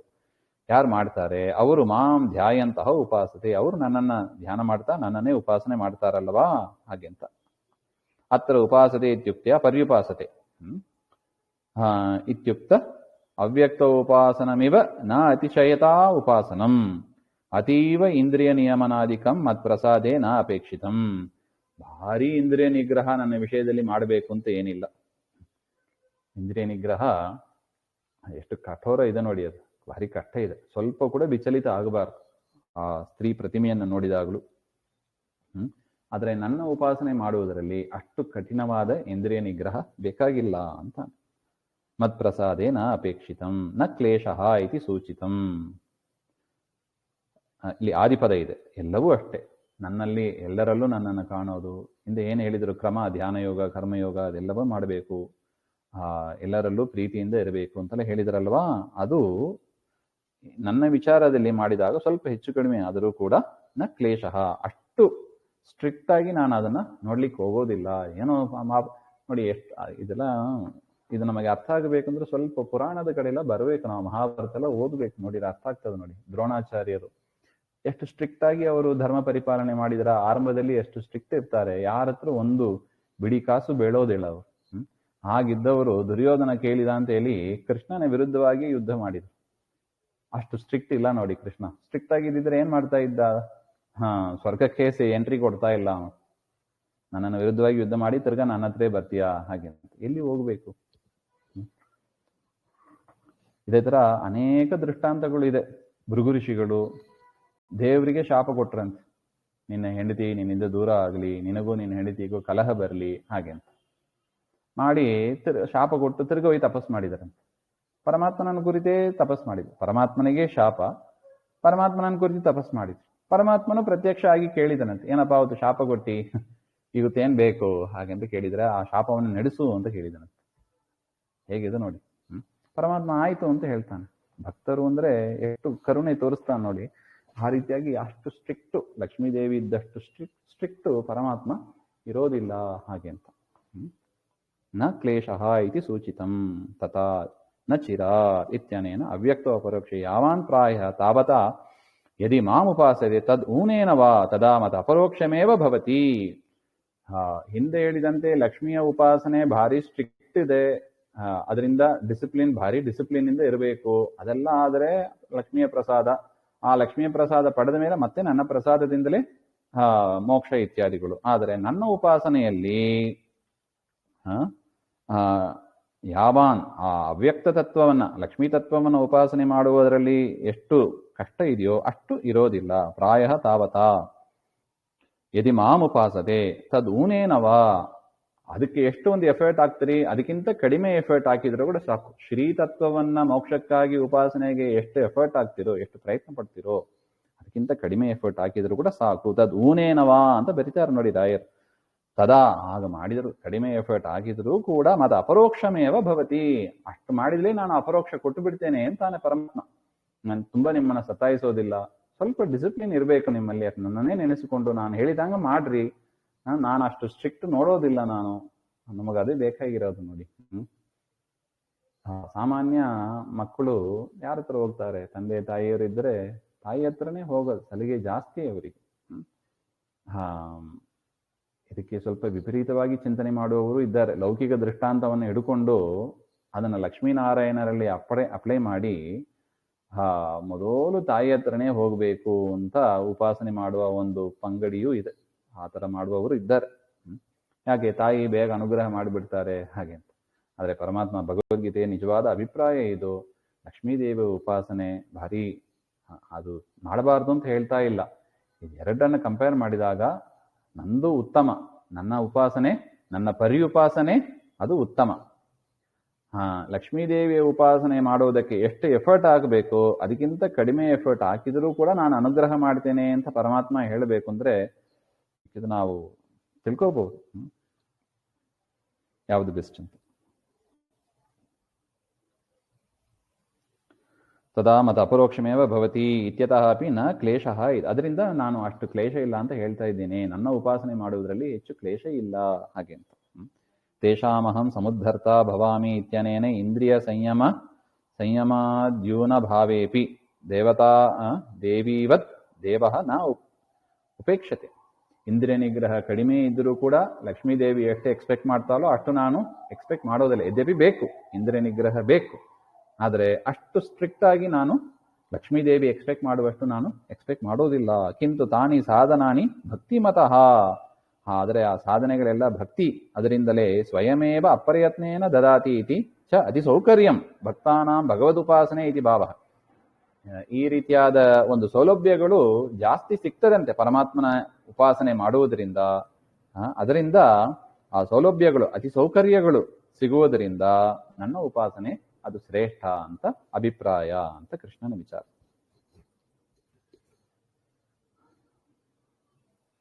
ತೇಷಾಮಹಂ ಸಮುದ್ಧರ್ತ ಮೃತ್ಯು ಸಂಸಾರ ಸಾಗರಾತ್ ಭವಾಮಿ ನ ಚಿರಾತ್ ಪಾರ್ಥ ಮಯ್ಯಾವೇಶಿತ ಚೇತಸಾಂ.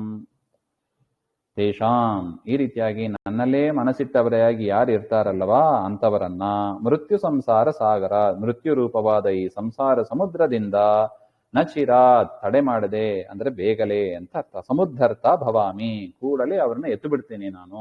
ಹಡಗನ್ನು ಕಳಿಸಿ, ತತ್ವಜ್ಞಾನ ಎನ್ನುವ ಹಡಗನ್ನು ಕಳಿಸಿ ಅವರನ್ನ ಸಂಸಾರದಿಂದ ನಾನು ದಾಟಿಸಿಬಿಡ್ತೇನೆ. ಅತ್ರ ನ ಚಿರಾದಿತ್ಯುಕ್ತೆಯ ಶ್ರಿಯಾ ಸಹ ಭಗವದ್ ಉಪಾಸನೆ ದ್ವಯೋರಪಿ ಪರಮಪ್ರಸಾದ ಸಂಭವೇನ ಅಚಿರಾತ್ ಮೋಕ್ಷೋ ಭವತಿ. ಇನ್ನೊಂದು ಪಾಯಿಂಟ್ ಇಲ್ಲಿ ಏನ್ ಪರಮಾತ್ಮ ಹೇಳ್ತಾನೆ ಅಂದ್ರೆ, ಲಕ್ಷ್ಮೀ ದೇವಿಯನ್ನು ಉಪಾಸನೆ ಮಾಡಿದರೆ, ಕೇವಲ ಲಕ್ಷ್ಮಿಯನ್ನ, ವಿಷ್ಣುವನ್ನ ಬಿಟ್ಟು ಲಕ್ಷ್ಮಿಯನ್ನ ಉಪಾಸನೆ ಮಾಡಿದರೆ ನಿಮಗೆ ಟೈಮ್ ಗ್ಯಾಪ್ ಡಿಲೇ ಆಗ್ತದೆ. ಆದ್ರೆ ನನ್ನನ್ನು ಉಪಾಸನೆ ಮಾಡಿದರೆ ನ ಚಿರಾತ್, ಬೇಗಲೇ ಆಗ್ತದೆ. ಏನೋ ಬೇಗಲೆಂದು ಹೇಳಿದ ಕೂಡಲೇ ನಾಳೆನ್ ತಿಳ್ಕೊಂಡ್ಬಿಡ್ಬೇಡಿ, ಅಥವಾ ಈ ಜನ್ಮದಲ್ಲಿ ತಿಳ್ಕೊಂಡ್ಬಿಡ್ಬೇಡಿ. ಅದಕ್ಕೆ ಜನ್ಮ ಜನ್ಮಗಳು ಬೇಕು. ಇನ್ನು ಲಕ್ಷ್ಮಿಯನ್ನ ಉಪಾಸನೆ ಮಾಡಿದರೆ ಇನ್ನಷ್ಟು ಜನ್ಮಗಳು ಜಾಸ್ತಿ ಬೇಕು ಅಂತ ನಮ್ದು ಚಾಯ್ಸ್.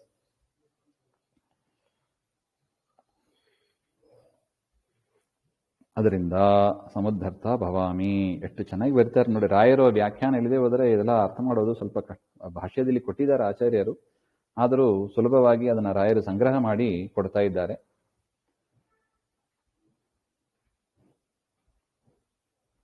ಪೃಥಗ್ ಅವ್ಯಕ್ತ ಉಪಾಸನಾ ಪಕ್ಷೇತು ಪೂರ್ವಂ ಕಿಂಚಿತ್ ಭಗವದುಪಾಸನಂ ಕೃತ್ವಾ ಬಹುಕಾಲಂ ಪೃಥಕ್ ಶ್ರಿಯಂ ಉಪಾಸ್ಯ ಪುನಃ ಶ್ರಿಯಾ ಸಹ ಭಗವದುಪಾಸನಂತೆ ನಿರಂತರಂ ಕಾರ್ಯ.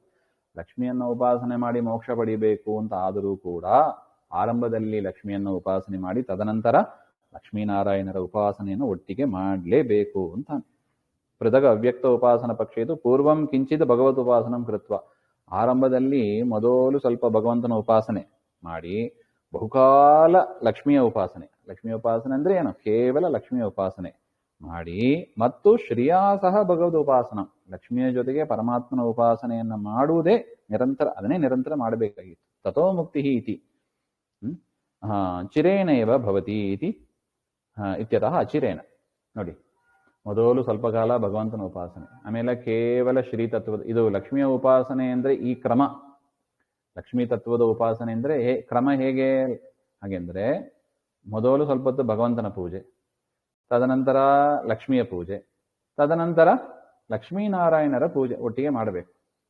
ಮೊದಲೇ ಮಾಡಿಬಿಟ್ಟಿದ್ರೆ ಇಬ್ಬರು ಉಪಾಸನೆ ಅಷ್ಟು ದೀರ್ಘಕಾಲ ತಗೊಳ್ಳೋದಿಲ್ಲಲ್ವಾ? ಹಾಗೆ ಅಂತ ಒಂದು ಎಫರ್ಟು ಕಡಿಮೆ, ಒಂದು ಟೈಮು ಕಡಿಮೆ. ಟೈಮ್ ಅಂಡ್ ಎಫರ್ಟ್ ಬೆಸ್ಟ್ ಅಂದರೆ ಅದು ಪರಮಾತ್ಮನ ಉಪಾಸನೆ ಹಾಗೆಂತ ಹೇಳ್ತಾ ಇದ್ದಾರೆ. ತಥೋ ಮುಕ್ತಿ ಚಿರೇಣ ಭವತಿ. ಅದರಿಂದ ಭಗವದುಪಾಸನಮೇವ ಅಧಿಕಂ ಇತ್ಯುಕ್ತಂ ಭವತಿ. ತದುಕ್ತಂ ವಿಷ್ಣುನಾ ಸಹಿತ ಧ್ಯಾತ ಸಾಪಿ ತುಷ್ಟಿಂ ಪರಾಂ ವ್ರಜೆ. ಎಷ್ಟು ಚಂದ ಇದು ನೋಡಿ. ವಿಷ್ಣುನಾ ಸಹಿತಂ ಧ್ಯಾತ, ಸಾಪಿ ವಿಷ್ಣುವಿನ ಜೊತೆಗೆ ಲಕ್ಷ್ಮಿಯನ್ನ ಉಪಾಸನೆ ಮಾಡಿದರೆ ಅವಳು ಕೂಡ ಸಂತುಷ್ಟಳಾಗ್ತಾಳೆ. ಸಾಪಿ ತುಷ್ಟಿಂ ಪರಾಂ ವ್ರಜೇತ್, ಆಗ ಅವಳು ಮೋಕ್ಷವನ್ನು ಕೂಡ ಕೊಡ್ತಾಳೆ ಹಾಗೆ. ಅದರಿಂದ ಲಕ್ಷ್ಮೀನಾರಾಯಣರ ಅನುಗ್ರಹ ಬೇಕು ನಮಗೆ. ಅವರನ್ನ ಒಟ್ಟಿಗೆ ಉಪಾಸನೆ ಮಾಡುವುದೇ ಅದಲ್ಲಿ ಶ್ರೇಷ್ಠ ಅಂತ. ಇನ್ನು ಮಯ್ಯೇವ ಮನ ಆದತ್ಸ್ವ ಮಯಿ ಬುದ್ಧಿಂ ನಿವೇಶಯ ನಿವಸಿಷ್ಯಸಿ ಮಯ್ಯೇವ ಅಥ ಊರ್ಧ್ವಂ ನ ಸಂಶಯ ಏವ ಮುಕ್ತ ದಿಶಾ ಭಗವದುಪಾಸ್ತೇರೇವ ಉತ್ತಮತ್ವಾತ್. ಈ ರೀತಿಯಾಗಿ ನಾವು ವಿಚಾರ ಮಾಡಿದರೆ ಪರಮಾತ್ಮನ ಉಪಾಸನೆ ಮಾಡುವುದೇ ಲೇಸು. ಅದರಿಂದ ಅರ್ಜುನ ತದೇವ ಕುರು, ಅದನ್ನೇ ನೀ ಮಾಡು ಹಾಗೆ ಅಂತ. ತದಶಕ್ತೌ ತತ್ ಸಿದ್ಧ್ಯರ್ಥಂ ಉಪಾಯಾಂತರಾಣಿ ಸಂಪಾದಯ ಇತ್ಯಾಹ. ಒಂದು ವೇಳೆ ನನ್ನನ್ನ ನಿರಂತರ ಉಪಾಸನೆ ಮಾಡ್ಲಿಕ್ಕೆ ಆಗೋದಿಲ್ಲ, ಕರ್ಮಯೋಗ ಧ್ಯಾನ ಯೋಗ ಅದೆಲ್ಲ ಆಗೋದಿಲ್ಲ ಸ್ವಾಮಿ ಹಾಗೆ ಅಂತ ಇದ್ದರೆ ಇನ್ನೊಂದು ಉಪಾಯಾಂತರಾಣಿ ನೋಡಿ. ಯೋಗೇಶ್ವರ ನಮ್ಮ ಸ್ವಾಮಿ ಒಂದು ಸದಾ ಧ್ಯಾನ ಮಾಡ್ಲಿಕ್ಕಾಗಲ್ಲ ಅಂದ್ರೆ ಒಂದು ಉಪಾಯ ಹೇಳ್ತೀನಿ ಕೇಳು ಹಾಗೆ ಅಂತ. ಏನದು? ಮಯಿ ಇತ್ಯಾದಿ ಚತುಷ್ಟಯೇನ್, ಇಲ್ಲಿಂದ ಪ್ರಾರಂಭ ಮಾಡಿ 4 ಶ್ಲೋಕಗಳಲ್ಲಿ ಹೇಳ್ತಾನೆ. ಆಲ್ಟರ್ನೇಟ್ ಸಾಧನೆ, ಪರಮಾತ್ಮನ ಕುರಿತಾದ ಸಾಧನೆನೇ ಮೋಕ್ಷ ಸಾಧನೆನೇ ಆಲ್ಟರ್ನೇಟ್ ಸಾಧನೆ. ನಾವು ಧ್ರುವನಂತೆ ಪ್ರಹ್ಲಾದನಂತೆ ಏಕಾಗ್ರತೆಯಿಂದ ನಾವು ಮಾಡಲಿಕ್ಕೆ ಕಷ್ಟ ಇದೆ ನೋಡಿ. ನಮಗೆ ಅಷ್ಟು ಏಕಾಗ್ರತೆಯೂ ಇರೋದಿಲ್ಲ, ಅಷ್ಟು ಭಕ್ತಿ ಪಕ್ವವೂ ಆಗಿಲ್ಲ. ಅಂಥವದಲ್ಲಿ ನಮ್ಮಿಂದ ಅಪರೋಕ್ಷ ಜ್ಞಾನಕ್ಕೆ ಸಾಧನೆ ಹೇಗಾಗ್ತದೆ ಹಾಗೆ ಅಂತ 4 ಶ್ಲೋಕದಲ್ಲಿ ಪರಮಾತ್ಮ ಉಪಾಯವನ್ನ ತಿಳಿಸ್ತಾ ಇದ್ದಾನೆ. ಮೈಯೇವ ಮನ ಆದತ್ಸ್ವ, ನನ್ನಲ್ಲೇ ಫಸ್ಟ್ ಮನಸ್ಸಿಡು. ಮಾಂ ಉಪಾಸ್ವ ಇತಿ ಯಾವತ್ ತದಲಾಭೆ, ನನ್ನಿಂದ ಆಗೋದಿಲ್ಲಪ್ಪ, ಮನಸ್ಸನ್ನ ಸದಾ ನಿನ್ನಲ್ಲಿ ಇಟ್ಟಿರ್ಲಿಕ್ಕೆ ಆಗೋದಿಲ್ಲ ಹಾಗೆ ಅಂದ್ರೆ ಮೈ ಬುದ್ಧಿಂ ನಿವೇಶಯ, ನನ್ನಲ್ಲಿ ಬುದ್ಧಿಯನ್ನ ಇಡು ಅಂತ. ನಮಗೇನು ಅರ್ಥನೇ ಆಗೋದಿಲ್ಲ. ಮನಸ್ಸನ್ನ ಇಡೋದೇನು, ಬುದ್ಧಿಯನ್ನ ಇಡೋದು ಅಂದ್ರೆ ಏನು ಅಂದ್ರೆ ಮದ್ ವಿಷಯಂ ಜ್ಞಾನಂ ಸಂಪಾದಯ. ಎಷ್ಟು ಚಂದ ಬರೀತಾರೆ ನೋಡಿ ರಾಯರು. ಪರಮಾತ್ಮನಲ್ಲೇ ಮನಸ್ಸು ಇಡೋದು ಬೇರೆ, ಪರಮಾತ್ಮನಲ್ಲೇ ಬುದ್ಧಿಯನ್ನ ಇಡೋದು ಬೇರೆ. ಪರಮಾತ್ಮನ ಬುದ್ಧಿಯನ್ನು ಇಡೋದಂದ್ರೆ ಏನು? ಪರಮಾತ್ಮನ ಕುರಿತಾದ ಜ್ಞಾನ ಸಂಪಾದನೆಯನ್ನ ಮಾಡ್ತಾ ಇರು. ಈಗೇನ್ ನಾವು ಮಾಡ್ತಾ ಇದ್ದೀವಿ, ಹೇಳೋದು ಕೇಳೋದು ಹಾಗೆಂತಲ್ಲ, ಆ ರೀತಿಯಾಗಿ ನೀನ್ ಮಾಡ್ತಾ ಇರು. ಮದ್ ವಿಷಯಂ ಜ್ಞಾನಂ ಸಂಪಾದಯ ಮಾಡಿದರೆ ಅಥವಾ ಊರ್ಧ್ವಂ ಮತ್ ಸಂಪತ್ಯ ನಂತರಂ, ನನ್ನ ಜ್ಞಾನ ಭಕ್ತಿ ಇತ್ಯಾದಿಗಳನ್ನೆಲ್ಲ ಸಂಪಾದನೆ ಮಾಡಿದ ಮೇಲೆ ಮೈಯೇವ ನಿವಸಿಷ್ಯತಿ, ನಿರ್ದುಃಖವಾದ ಆನಂದ ಸ್ವರೂಪವಾದ ಆ ಸ್ಥಿತಿಯನ್ನ ನೀನು ಹೊಂದುತ್ತಿ ಹಾಗೆ ಅಂತ ಅರ್ಥ. ಎಷ್ಟು ನೋಡಿ, ಇದೊಂದು ಆಲ್ಟರ್ನೇಟ್ ಉಪಾಯ. ಪರಮಾತ್ಮನ ಅದನ್ನೇ ಕೇಳಿ ಹರಿಕತೆ ಕೇಳು ಅಂತ ಹೇಳ್ತಾರೆ ನೋಡಿ ಹರಿಕಥಾಂಸಾರದಲ್ಲಿ. ಶ್ರವಣ ಮನಕ ಆನಂದ ಬೀವುದು ಭವಜನಿತ ದುಃಖಗಳ ಕಳೆಯುವುದು. ಅದೇನ್ರಿ ಹರಿಕಥಾಂಸಾರ ಕೇಳಿದ್ರೆ ಆಗ್ತದ ಹಾಗೆ ಅಂದ್ರೆ ನೋಡಿ, ಭಗವದ್ಗೀತೆಯಲ್ಲೇ ಸಾಕ್ಷಿ ಇದೆ, ಪ್ರಮಾಣ ಇದೆ ಅದಕ್ಕೆ. ಈ ಶ್ಲೋಕ ತುಂಬಾ ಮುಖ್ಯ. ಮಯ್ಯೇವ ಮನ ಆದತ್ಸ್ವ ಮಯಿ ಬುದ್ಧಿಂ ನಿವೇಶಯ. ಮಯಿ ಬುದ್ಧಿಂ ನಿವೇಶಯ ಅಂದ್ರೆ ಏನು? ನನ್ನನ್ನು ಕುರಿತಾದ ಜ್ಞಾನವನ್ನ ಸಂಪಾದನೆ ಮಾಡ್ತಾ ಇರು ಅಂತ.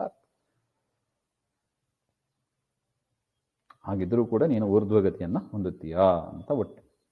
ಅಥ ಚಿತ್ತಂ ಸಮಾಧಾತುಂ ನ ಶಕ್ನೋಷಿ ಮಯಿ ಸ್ಥಿರಂ ಅಭ್ಯಾಸ ಯೋಗೇನ ತಥೋ ಮಾಮಿಚ್ಛಾಪ್ತುಂ ಧನಂಜಯ. ಅಥ ಇತ್ಯರ್ಥಾಂತರೇ ಸ್ಥಿರಂ ಯಥಾ ತಥಾ ಮಯಿ ಚಿತ್ತಂ ಸಮಾಧತ್ತುಂ ನ ಶಕ್ನೋಷಿ. ಒಂದು ವೇಳೆ ನನ್ನಲ್ಲಿ ನಿರಂತರ ಮನಸ್ಸಿಡ್ಲಿಕ್ಕಾಗೋದಿಲ್ಲ ಹಾಗೆಂದ್ರೆ ತತಃ ಮನಸ್ಸಮಾಧಾನ ಶಕ್ತತ್ವಾತ್, ಮನಸ್ಸನ್ನ ಏಕಾಗ್ರತೆ ಮಾಡ್ಲಿಕ್ಕೆ ಆಗೋದಿಲ್ಲ ಅಂತ ಆದ ಪಕ್ಷದಲ್ಲಿ ಏನ್ ಮಾಡಬೇಕು? ಪುನಃ ಪುನಃ ಪ್ರತ್ಯಾಹಾರೇಣ ಭಗವನ್ ಮನಸ್ಸಮಾಧಾನ ರೂಪ ಅಭ್ಯಾಸ ಲಕ್ಷಣ ಉಪಾಯೇನ ಮಾಮಾಪ್ತುಂ ಇಚ್ಛ. ಮನಸ್ಸು ಸಿಕ್ಕಿಲ್ಲ ಅಂದ್ರೆ ಒಂದು ಗ್ರಂಥಗಳನ್ನ ಇಟ್ಟುಕೊಂಡು ಶ್ರವಣ ಮಾಡ್ತಾ ಇರು, ವಿದ್ಯೆ ಪಡಿತಾ ಇರು, ಜ್ಞಾನೋಪಾಸನೆ ಮಾಡ್ತಾ ಇರು.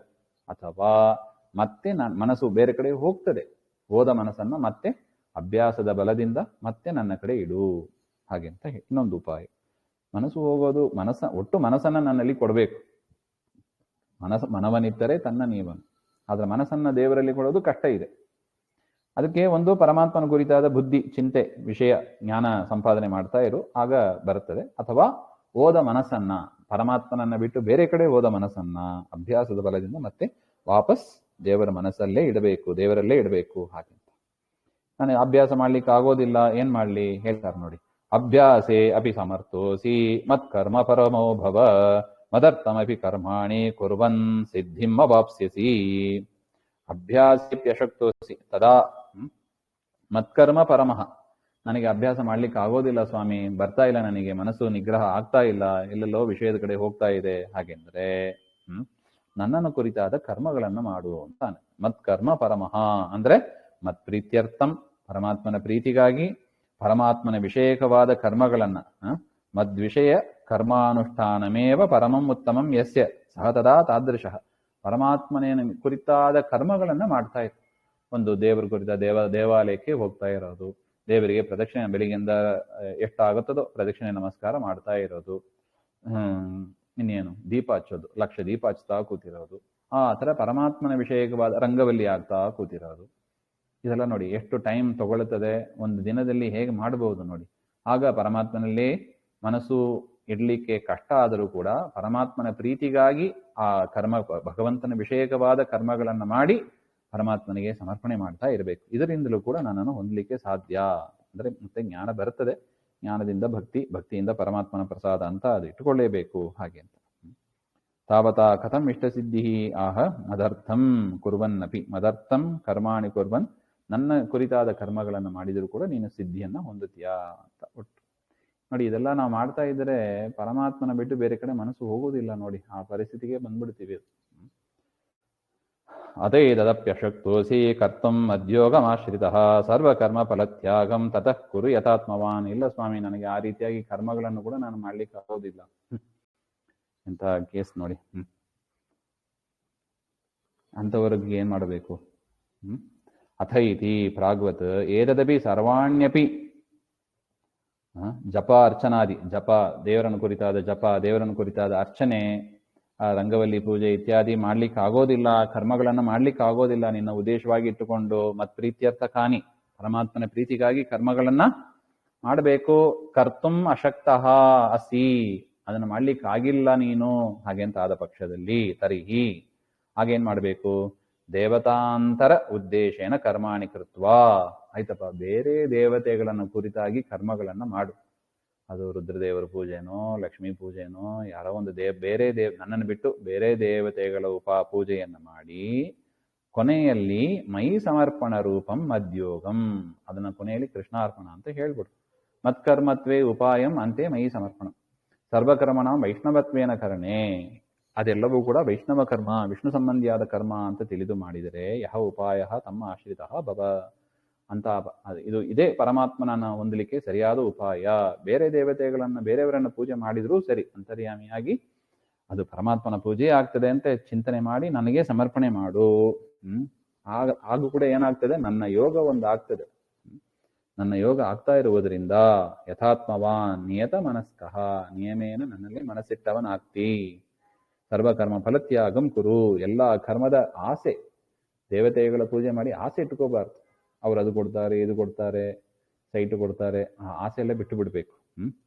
ಸರ್ವಕರ್ಮ ಫಲತ್ಯಾಗಂ ಕುರು. ಸರ್ವಪ್ರಕಾರೇಣಾಪಿ, ಎಲ್ಲಾ ಪ್ರಕಾರದಿಂದಲೂ ಕೂಡ ಮದುಪಾಸನಮೇವ, ಪರಮಾತ್ಮನನ್ನೇ ಅಂದ್ರೆ ನನ್ನನ್ನೇ ಉಪಾಸನೆ ಮಾಡು, ಕೃಷ್ಣನನ್ನೇ ಉಪಾಸನೆ ಮಾಡಬೇಕು ಅಂತ. ತದುಪಲಕ್ಷಿತೈ ಸರ್ವೈ ಕಾರ್ಯಂ ಇದು ತಾತ್ಪರ್ಯಾರ್ಥ.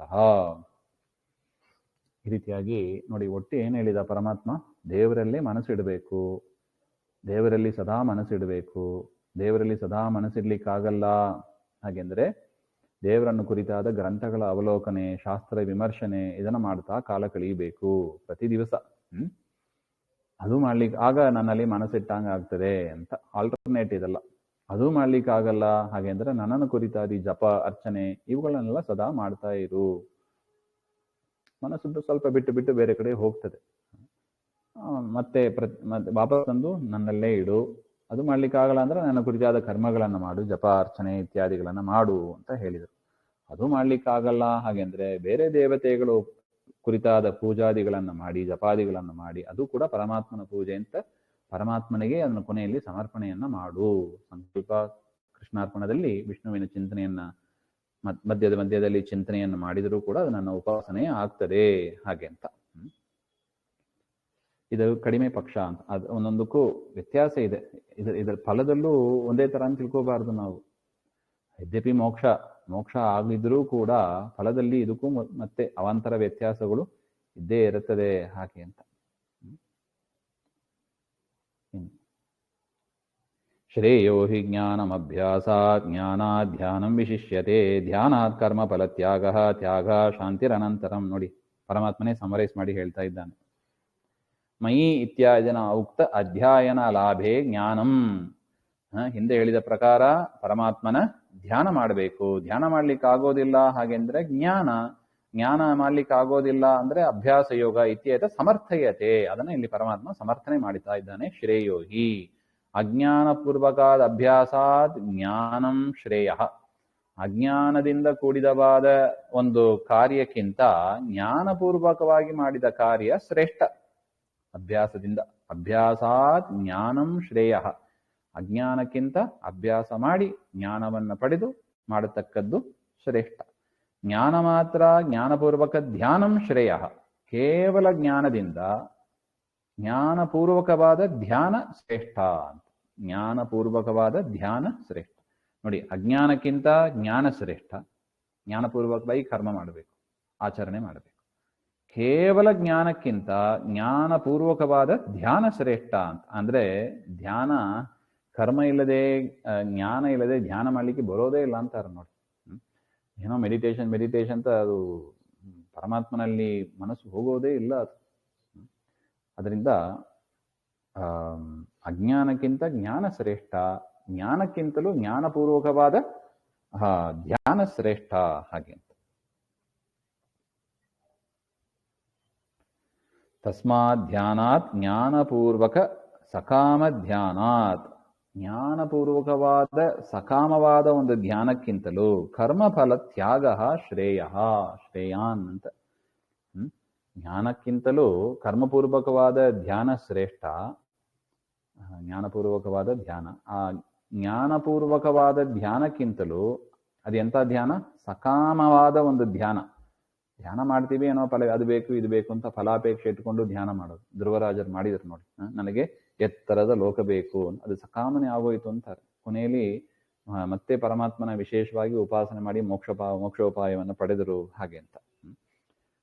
ಹಾಗಿರುವಾಗ ಸಕಾಮವಾದ ಧ್ಯಾನಕ್ಕಿಂತಲೂ ಸರ್ವಕರ್ಮ ಫಲತ್ಯಾಗ ಅದು ಇನ್ನು ಶ್ರೇಷ್ಠ ಅಂತಾರೆ. ಅದರಿಂದ ಜ್ಞಾನಪೂರ್ವಕವಾಗಿ ಫಲಾಪೇಕ್ಷೆ ಇಲ್ಲದೆ ಮಾಡತಕ್ಕ ಧ್ಯಾನ ಅದು ಶ್ರೇಷ್ಠ ಹಾಗೆ. ಏತಾದೃಶ ಸಕಾಮ ಧ್ಯಾನಾತ್ ಕರ್ಮಫಲತ್ಯಾಗ ಉಪಲಕ್ಷಿತ ತಾದೃಶ ನಿಷ್ಕಾಮ ಧ್ಯಾನಂ ಶ್ರೇಯ ಇತಿ ಯೋಜ್ಯಂ.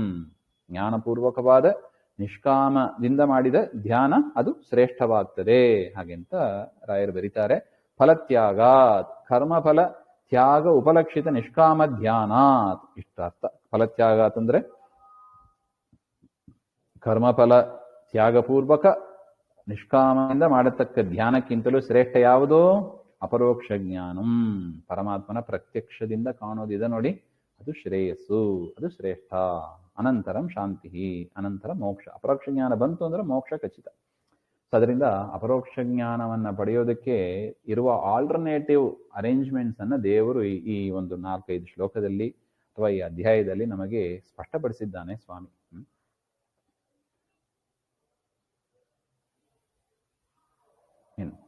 ಅದ್ವೇಷ್ಟ ಸರ್ವಭೂತಾನಾಂ ಮೈತ್ರಃ ಕರುಣ ಏವ ಚ ನಿರ್ಮಮೋ ನಿರಹಂಕಾರಃ ಸಮದುಃಖ ಸುಖಕ್ಷಮೀ. ಏತು ಸರ್ವಾಣಿ ಕರ್ಮಾಣಿ ಇತ್ಯುಕ್ತಂ ತದುಪಲಕ್ಷಿತ ಧರ್ಮಾಂತರ ಉಕ್ತ್ಯಾ ಪ್ರಪಂಚಯತಿ ಅದ್ವೇಷ್ಟ ಇತ್ಯಾದಿನ. ಅದ್ವೇಷ್ಟ ಅಪ್ರಿಯಂ ಕುರ್ವನ್,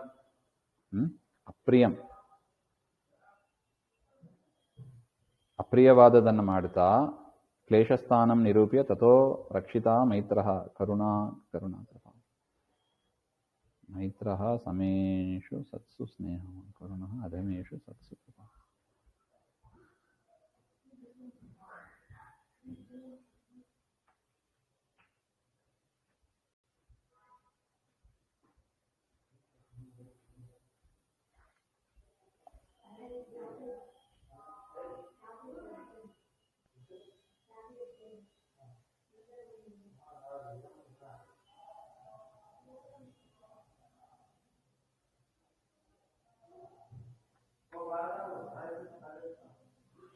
ಇನ್ನು ಆ ಭಕ್ತನಲ್ಲಿ ಇರಬೇಕಾದ ಗುಣಗಳನ್ನೆಲ್ಲ ಇಲ್ಲಿ ಹೇಳ್ತಾ ಇದ್ದಾರೆ.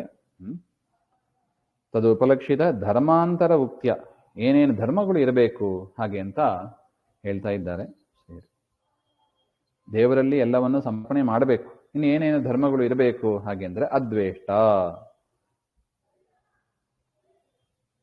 ಅಪ್ರಿಯಂ ಅಕುರ್ವನ್, ನನಗೆ ಪ್ರಿಯವಲ್ಲದ್ದನ್ನ ಮಾಡದೇ ಇರೋದು, ಮತ್ತು ಮೈತ್ರಃ ಪ್ರೀತಿಯಿಂದ ಇರೋದು, ಕರುಣಃ ಕೃಪಾವಾನ್ ಕೃಪೆ ತೋರಿಸೋದು, ನಿರ್ಮಮಃ ಮಮ ಇದಂ ಇತಿ ಸ್ವಾತಂತ್ರ್ಯ ಬುದ್ಧಿ ಹೀನಃ, ಇದು ನನ್ನದು ಹಾಗೆ ಅಂತ ಸ್ವಾತಂತ್ರ್ಯ ಬುದ್ಧಿ ಇರಬಾರ್ದಂತ. ಅದಿಲ್ಲದೇನೆ ನಿರಹಂಕಾರ ಅವಿದ್ಯಮಾನ ಆತ್ಮಗುಣ ಅಭಿಮಾನ ಮೋಹಹೀನಃ, ನಿರಹಂಕಾರ ಇದು ನನ್ನದು ಎಂಬ ಒಂದು ಅಭಿಮಾನ ಇಲ್ಲದೇ ಇರೋದು, ಅವಿದ್ಯಮಾನ ನಮ್ಮದಲ್ಲಿ ಇಲ್ಲದೇ ಇರುವುದನ್ನ ನಮ್ಮದು ಅಂತ ತಿಳಿಯೋದು, ಇದನ್ನ ನಿರಹಂಕಾರ ಅಂತ ಕರೀತಾರೆ.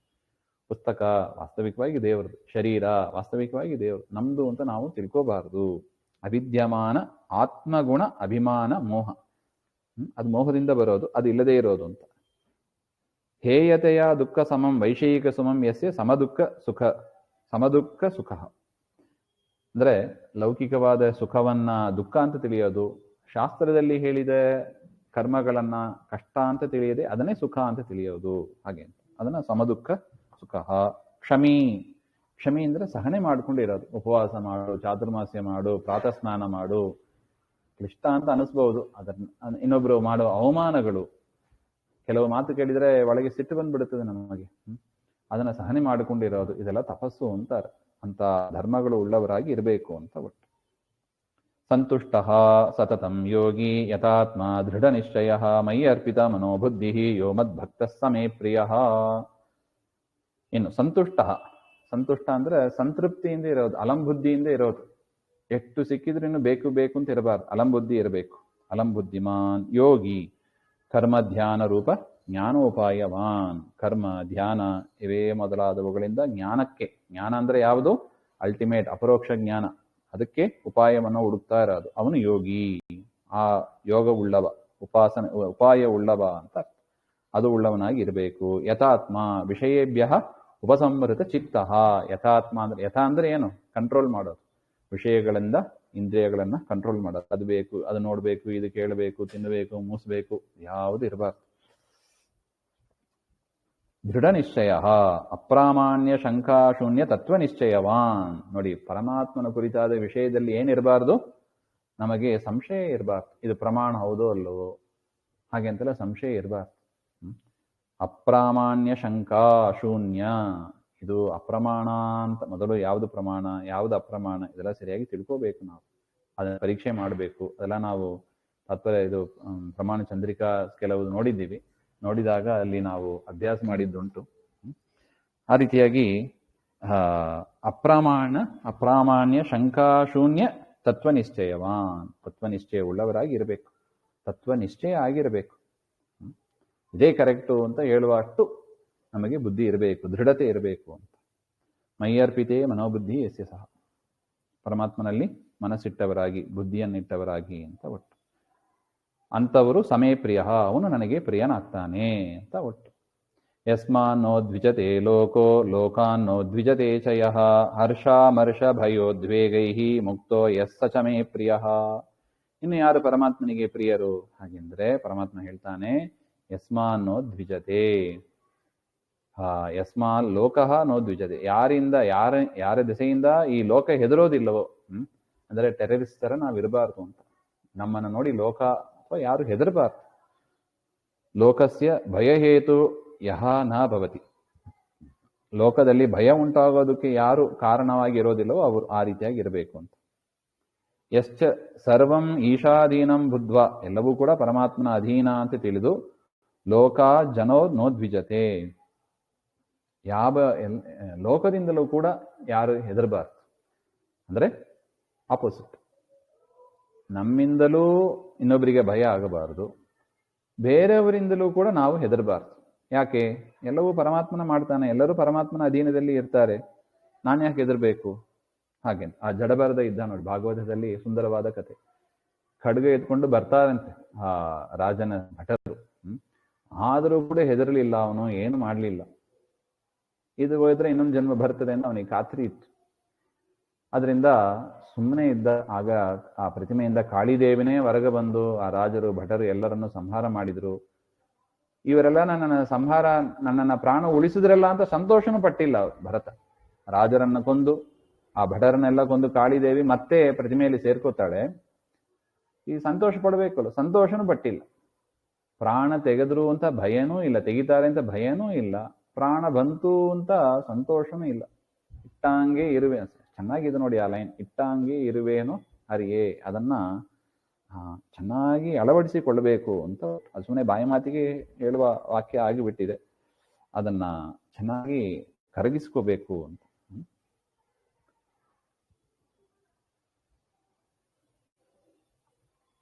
ಆ ರೀತಿಯಾಗಿ ಇರಬೇಕು. ಯಸ್ಮಾನ್ನೋ ದ್ವಿಜತೆ ಲೋಕೋ ಲೋಕಾನ್ನೋ ದ್ವಿಜತೆ ಚಯ ಹರ್ಷಾಮರ್ಷ ಭಯೋದ್ವೇಗೈ. ಯಶ್ಚ ಹರ್ಷ ಅಮರ್ಷ ಭಯೋ. ಹರ್ಷ ನಾಮ ಮದಾತ್ ಅಧರ್ಮಾಯ ಮನಃ ಪ್ರವೃತ್ತಿ. ಮದ ಆ ಅಹಂಕಾರದಿಂದ ಅಧರ್ಮದಲ್ಲಿ ಪ್ರವೃತ್ತರಾಗ್ತದೆ ನೋಡಿ, ಅದನ್ನ ಹರ್ಷ ಅಂತ. ಉದ್ವೇಗ ಮನಃಕಂಪ ವಿಶೇಷ. ಉದ್ವೇಗ ಅಂದ್ರೆ ಮನಸ್ಸು ಯಾವುದರಿಂದ ನಡುಗ್ತದೋ ಅದು. ತೈಹಿ ಮುಕ್ತ ಅದು ಇಲ್ಲದವ ಅಂತ. ಅಮರ್ಷ ಅಂದ್ರೆ ರೋಷ, ಕೋಪ ಅಂತ. ಹರ್ಷಾಮರ್ಷ ಉದ್ವೇಗ, ಹರ್ಷಾಮರ್ಷ ಭಯ ಉದ್ವೇಗೈ ಮುಕ್ತ. ಇದೆಲ್ಲ ಮನಸ್ಸಿನ ದೌರ್ಬಲ್ಯಗಳು. ಅದರಿಂದ ಹೀನಾಗಿ ಯಾರು ಇರ್ತಾನೆ ಸಚ ಆ ಭಕ್ತ ನನಗೆ ಪ್ರಿಯ ಅಂತ ಒಟ್ಟು. ಅನಪೇಕ್ಷ ಶುಚಿರ್ದಕ್ಷ ಉದಾಸೀನೋ ಗತವ್ಯತಃ ಸರ್ವಾರಂಭ ಪರಿತ್ಯಾಗಿ ಯೋ ಮದ್ಭಕ್ತ ಸಮೇ ಪ್ರಿಯ. ಇನ್ನು ಪರಮಾತ್ಮನಿಗೆ ಯಾರು ಪ್ರಿಯರು ಹಾಗೆಂದ್ರೆ ಕಿಂಚ ಅನಪೇಕ್ಷ ಭಗವತ್ ಪ್ರೀತಿ ಅನ್ಯತ್ರ ಕ್ವಾಪ್ಯಪೇಕ್ಷಾಹೀನ. ಪರಮಾತ್ಮನ ಒಂದು ಪ್ರೀತಿ, ಪರಮಾತ್ಮನ ಒಂದು ಅನುಗ್ರಹ ಬಿಟ್ಟು ಇನ್ನು ಯಾವುದನ್ನು ನಾನು ಬಯಸೋದಿಲ್ಲ. ಆ ಥರ ಇರ್ಬೇಕಂತ. ಅನಪೇಕ್ಷ.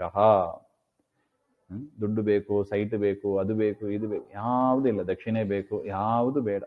ಕೇವಲ ದೇವರ ಅನುಗ್ರಹ ಇದ್ರೆ ಸಾಕು. ಅವರು ಅನಪೇಕ್ಷರು. ಅನಪೇಕ್ಷ. ಶುಚಿಹಿ, ಹೊರಗಿನ ಶುಚಿ, ಶರೀರದ ಶುಚಿ ಮತ್ತು ಮನಸ್ಸಿನ ಶುಚಿ, ಅವರನ್ನ ಶುದ್ಧಿಮಾನ್. ದಕ್ಷ ಭಗವತ್ ಕರ್ಮಕರಣೆ ಪಟುಹು. ದೇವರ ಕುರಿತಾದ ಯಜ್ಞಯಾಗ ಕರ್ಮ ಶಾಸ್ತ್ರ ಚಿಂತನೆ ಮಾಡೋದಕ್ಕೆ ಸಾಮರ್ಥ್ಯ ನಮ್ಮಲ್ಲಿ ಇರಬೇಕು. ಅಂಥವರನ್ನ ದಕ್ಷ ಅಂತ ಕರೀತಾರೆ. ಅದಕ್ಕೆ ಸಂಸ್ಕೃತ ನಾವೆಲ್ಲ ಕಲಿಬೇಕು, ಆಗ ದಕ್ಷರಾಗ್ತೀವಿ. ನಮ್ಮಲ್ಲಿ ದೇವರ ಕುರಿತಾದ ಶಾಸ್ತ್ರ ವಿಚಾರ ಮಾಡಲಿಕ್ಕೆ ಆ ಸಾಮರ್ಥ್ಯ ನಮಗೆ ಬೆಳೀತದೆ. ಆ ರೀತಿಯಾಗಿ ಇರಬೇಕು ಅಂತ. ಉದಾಸೀನ ಕರ್ತವ್ಯ ಉಪಕಾರಕ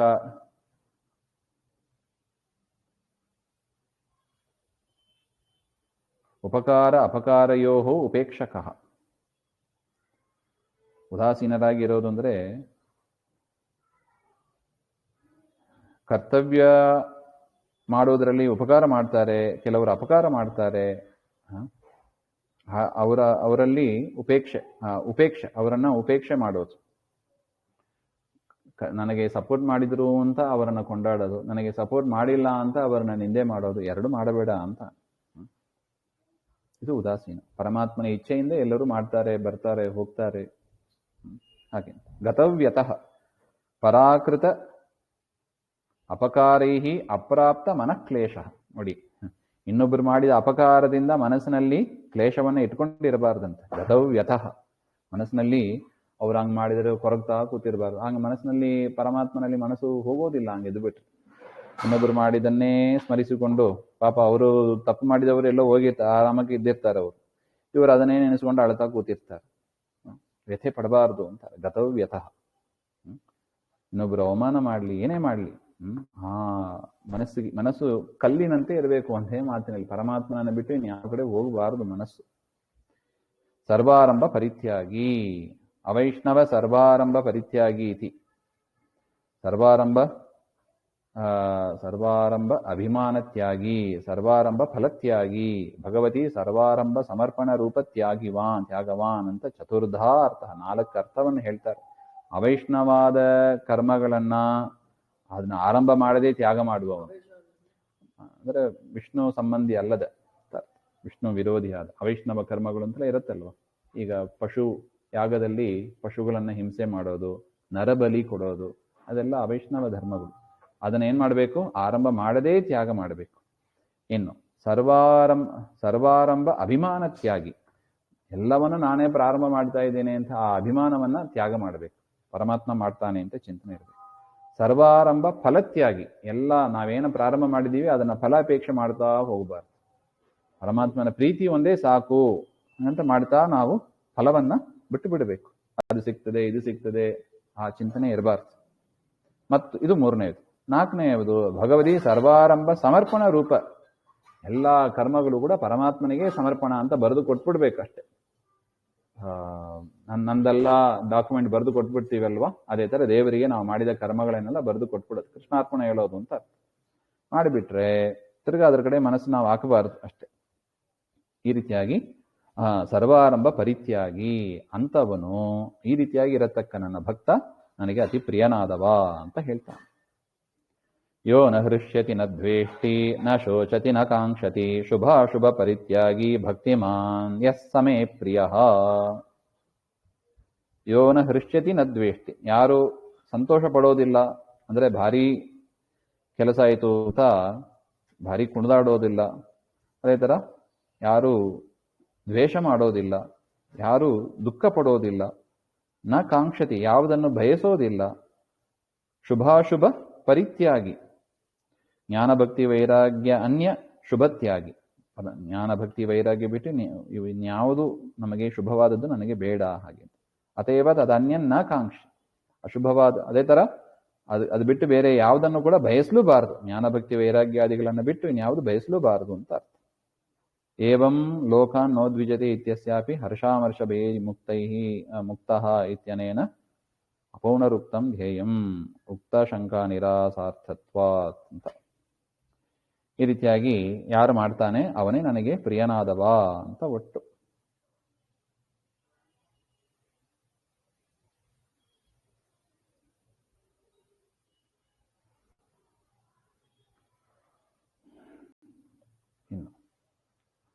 ಸಮಶತ್ರೌ ಚ ಮಿತ್ರೇ ಚ ತಥಾ ಮಾನಾಪಮಾನಯೋಃ ಶೀತೋಷ್ಣ ಸುಖ ದುಃಖೇಷು ಸಮಸ್ಸಂಗ ವಿವರ್ಜಿತಃ. ಶೀತೋಷ್ಣಾದಿ ವಿಷಯಜನ್ಯ ಸುಖ ದುಃಖೇಷು ಸಮಃ, ಎಲ್ಲದರಲ್ಲೂ ಶತ್ರುಗಳಲ್ಲಿ ಮಿತ್ರಗಳಲ್ಲಿ ಮಾನ ಅವಮಾನಗಳಲ್ಲಿ ಶೀತೋಷ್ಣ ಶೀತದಿಂದ ನನಗೆ ಸುಖ, ಉಷ್ಣದಿಂದ ದುಃಖ, ಈ ರೀತಿಯಾದಿ ಎಲ್ಲ ಚಿಂತನೆ ಮಾಡದೆ ಸಮವಾಗಿ ಉತ್ಸೇಕ ಅನುತ್ಸೇಕ ಹೀನಃ, ಕುಣಿದಾಡದೆ ಕುಗ್ಗಿ ಹೋಗದೆ ಅಂತ ಹೇಳ್ತಾರೆ. ಮೈ ತಂಪಾಯಿತು, ಚಳಿ ಇದೆ, ವಾತಾವರಣ ಚೆನ್ನಾಗಿದೆ ಹಾಗಂತ ಕುಣಿದಾಡಬಾರ್ದು. ಬಿಸಿಲು ಜಾಸ್ತಿ ಇದೆ ಅಂತ ಹಿಗ್ಗಬಾರ್ದು ಕುಗ್ಗಬಾರ್ದು ಅಂತ ಅದನ್ನ ಸಮಹ ಅಂತ. ಮತ್ತು ಸಂಘವರ್ಜಿತ ಫಲಸ್ನೇಹ ಹೀನಃ, ಫಲಸ್ನೇಹ ಇಲ್ಲದೆ ಯಾರು ಇರ್ತಾನೆ. ತುಲ್ಯಾನಿಂದ ಸ್ತುತಿರ್ಮೌನಿ ಸಂತುಷ್ಟೋ ಯೇನ ಕೇನಚಿತ್ ಅನಿಕೇತ ಸ್ಥಿರಮತಿ ಭಕ್ತಿಮಾನ್ ಮೇ ಪ್ರಿಯೋ ನರಃ. ಹೇಯತ್ವೇನ ನಿಂದಾಯಾಹ ತುಲ್ಯಾಹ ಸ್ತುತಿಃ ಯಸ್ಯ. ನಿಂದೆಯನ್ನು ಹೇಗೆ ತಗೋತೀವೋ ಅದೇ ತರ, ಸ್ತೋತ್ರವನ್ನು ಹೇಗೆ ತಗೋತೀವೋ ಅದೇ ತರ ನಿಂದೆಯನ್ನು ಕೂಡ ನಾವು ತೆಗೆದುಕೊಳ್ಬೇಕು ಅಂತ. ಅನಿಕೇತಃ ಅನಿಯತ ವಾಸಃ ಅಂದ್ರೆ ಅಕಾರವಾಚ್ಯ ಭಗವದಾಶ್ರಯೋವ, ಪರಮಾತ್ಮನೇ ಆಶ್ರಯ ಅಂತ ತಿಳಿದು, ಸ್ಥಿರಮತಿ ಕುತರ್ಕೈ ಅಚಂಚಲ ಜ್ಞಾನ, ಕುತರ್ಕದಿಂದ ಮನಸ್ಸನ್ನ ಚಂಚಲ ಮಾಡ್ಲಿಕ್ಕೆ ಬಿಡದೆ ದೃಢ ನಿಶ್ಚಯವಾದ ಜ್ಞಾನವುಳ್ಳವರಾಗಿ ಯಾರಿರ್ತಾರಲ್ವಾ ಅವರು. ತುಲ್ಯಾನಿಂದ ಸ್ತುತಿ, ಮೌನವಾಗಿ ಇರುವವನು. ಸಂತುಷ್ಟ ಏನಕ್ಕೆ ಅಲ್ಪ ಪದಾರ್ಥಗಳಿಂದಲೂ ಸಂತುಷ್ಟನಾಗಿ ಯಾರಿರ್ತಾನೆ, ಪರಮಾತ್ಮನೇ ಆಶ್ರಯ ಅಂತ ತಿಳಿತಾನೆ, ಸ್ಥಿರಮತಿ ಉಳ್ಳವನಾಗಿ ಭಕ್ತಿವಂತನಾಗಿ ಯಾರಿರ್ತಾನೆ ಅವನು ನನಗೆ ಪ್ರಿಯ, ಮೇ ಪ್ರಿಯ ನರಹ ಹಾಗೆ ಅಂತ. ನೋಡಿ, ಇದೆಲ್ಲ ಕಾಮನ್. ಇದು ಸ್ತ್ರೀಯರಿರ್ಬಹುದು, ಪುರುಷರಿರ್ಬಹುದು. ಈ ಮನಸ್ಸಿನ ಒಂದು ಬದಲಾವಣೆಯನ್ನ ನಾವು ಮಾಡ್ಕೋಬೇಕು ಅಂತ ಅಷ್ಟೇ. ಇದು ವೈಷ್ಣವರಲ್ಲಿ ಭಕ್ತರಲ್ಲಿ ಇರಬೇಕಾದ ಒಂದು ಧರ್ಮ ಹಾಗೆ ಅಂತ ಪರಮಾತ್ಮ ಹೇಳ್ತಾ ಇದ್ದಾನೆ. ಏತು ಧರ್ಮ್ಯಾಮೃತಮಿದಂ ಯಥೋಕ್ತಂ ಪರ್ಯುಪಾಸತೆ ಶ್ರದ್ಧದಾನ ಮತ್ಪರಮ ಭಕ್ತಾಸ್ತೆ ಅತೀವ ಮೇ ಪ್ರಿಯಾಃ. ಧಾರಕತ್ವಾದ್ ಧರ್ಮಃ ವಿಷ್ಣುಃ ತದುಪಾಸನ ಅಂಗತ್ವಾದ್ ಉಪಚಾರೇಣ ಧರ್ಮ್ಯಂ ಅಮೃತ ಶಬ್ದಿತ ಮುಕ್ತಿ ಸಾಧನಂ ಅಮೃತಂ ಹಾಗೆ ಅಂತ. ಈ ಧರ್ಮಗಳು ಏನು ಹೇಳಿದೆ ಇದು ವಿಷ್ಣು ಸಂಬಂಧಿಯಾದದ್ದು, ವೈಷ್ಣವ ಧರ್ಮಗಳು ಅಂತ ಕರೀತಾರೆ. ಹಿಂದೆ ಹೇಳಿದ್ದೆಲ್ಲ ಅನೇಕ ಧರ್ಮಗಳನ್ನ ಭಕ್ತರಲ್ಲಿ ಇರಬೇಕಾದ, ಯಾರು ನನ್ನ ಭಕ್ತರು ಅಂತ ಪರಮಾತ್ಮ ಹೇಳ್ಕೊಂಡು ಬಂದಿದ್ದಾನೆ, ಅವರಲ್ಲಿ ಇರಬೇಕಾದ ಧರ್ಮಗಳನ್ನ ಹೇಳ್ತಾ ಬಂದಿದ್ದಾನೆ. ಇದು ಮೋಕ್ಷ ಸಾಧನೆಯವಾದದ್ದು ಅಂತ. ಧರ್ಮ್ಯಂ ಚ ತದಮೃತಂ ಚ ಧರ್ಮ್ಯಾಮೃತಂ ಯಥೋಕ್ತಂ ಅದ್ವೇಷ್ಟ ಅದ್ವೇಷ್ಟಿ ಅಲ್ಲಿಂದ ಶುರು ಮಾಡಿ ಇತ್ಯಾಜನಾವುಕ್ತಂ ಅದ್ವೇಷಾಧಿಕಂ ಪ್ರೀತಿ ಸಾಧನಂ ಸಮಸ್ತಂ. ಇದೆಲ್ಲವೂ ಕೂಡ ನನ್ನ ಪ್ರೀತಿಯನ್ನ ಸಾಧನೆ ಮಾಡತಕ್ಕದ್ದು, ಭಗವಂತನ ಅನುಗ್ರಹವನ್ನ ಸಂಪಾದನೆ ಮಾಡಿಕೊಡತಕ್ಕ ಧರ್ಮಗಳು ಇವೆಲ್ಲ. ಶ್ರದ್ಧದಾನಃ ಆಸ್ತಿಕ್ಯ ಬುದ್ಧಿ ಉಳ್ಳವರಾಗಿ, ಮತ್ಪರಮಾಹ ಮದುತ್ತಮ ಜ್ಞಾನಿನಃ ಸಂತಹ ನನ್ನಲ್ಲಿ ಉತ್ತಮ ಜ್ಞಾನ ಉಳ್ಳವರಾಗಿ, ಏ ಪರ್ಯುಪಾಸತೆ ಯಾರು ಧ್ಯಾನ ಯೋಗ ಕರ್ಮಯೋಗ ಇವುಗಳನ್ನೆಲ್ಲ ಮಾಡ್ತಾರಲ್ವಾ, ತೇ ಭಕ್ತಾಹ ಅಂತಹ ಭಕ್ತರು ಅತೀವ ಮೇ ಪ್ರಿಯಾಹ ನನಗೆ ಅತಿ ಪ್ರಿಯರಾದವರು ಹಾಗೆಂತ. ಇದು ಶ್ರೀಮದ್ ಭಗವದ್ಗೀತಾಯ 12ೋಧ್ಯಾಯ. ಇಲ್ಲಿಗೆ 12ನೇ ಅಧ್ಯಾಯ ಮುಗಿತು. ಸರ್ವಗುಣ ಸಂಪೂರ್ಣ ಸರ್ವದೋಷ ವಿವರ್ಜಿತ ಪ್ರಿಯತಾಂ ಪ್ರೀತೇಯವಾಲಂ ವಿಷ್ಣುರಮೇ ಪರಮಸುರತ್. ಶ್ರೀಮಧ್ವಾಂತರ್ಗತ ಶ್ರೀಕೃಷ್ಣ ಅರ್ಪಣಮಸ್ತು. ಶ್ರೀಹರಯೇ ನಮಃ.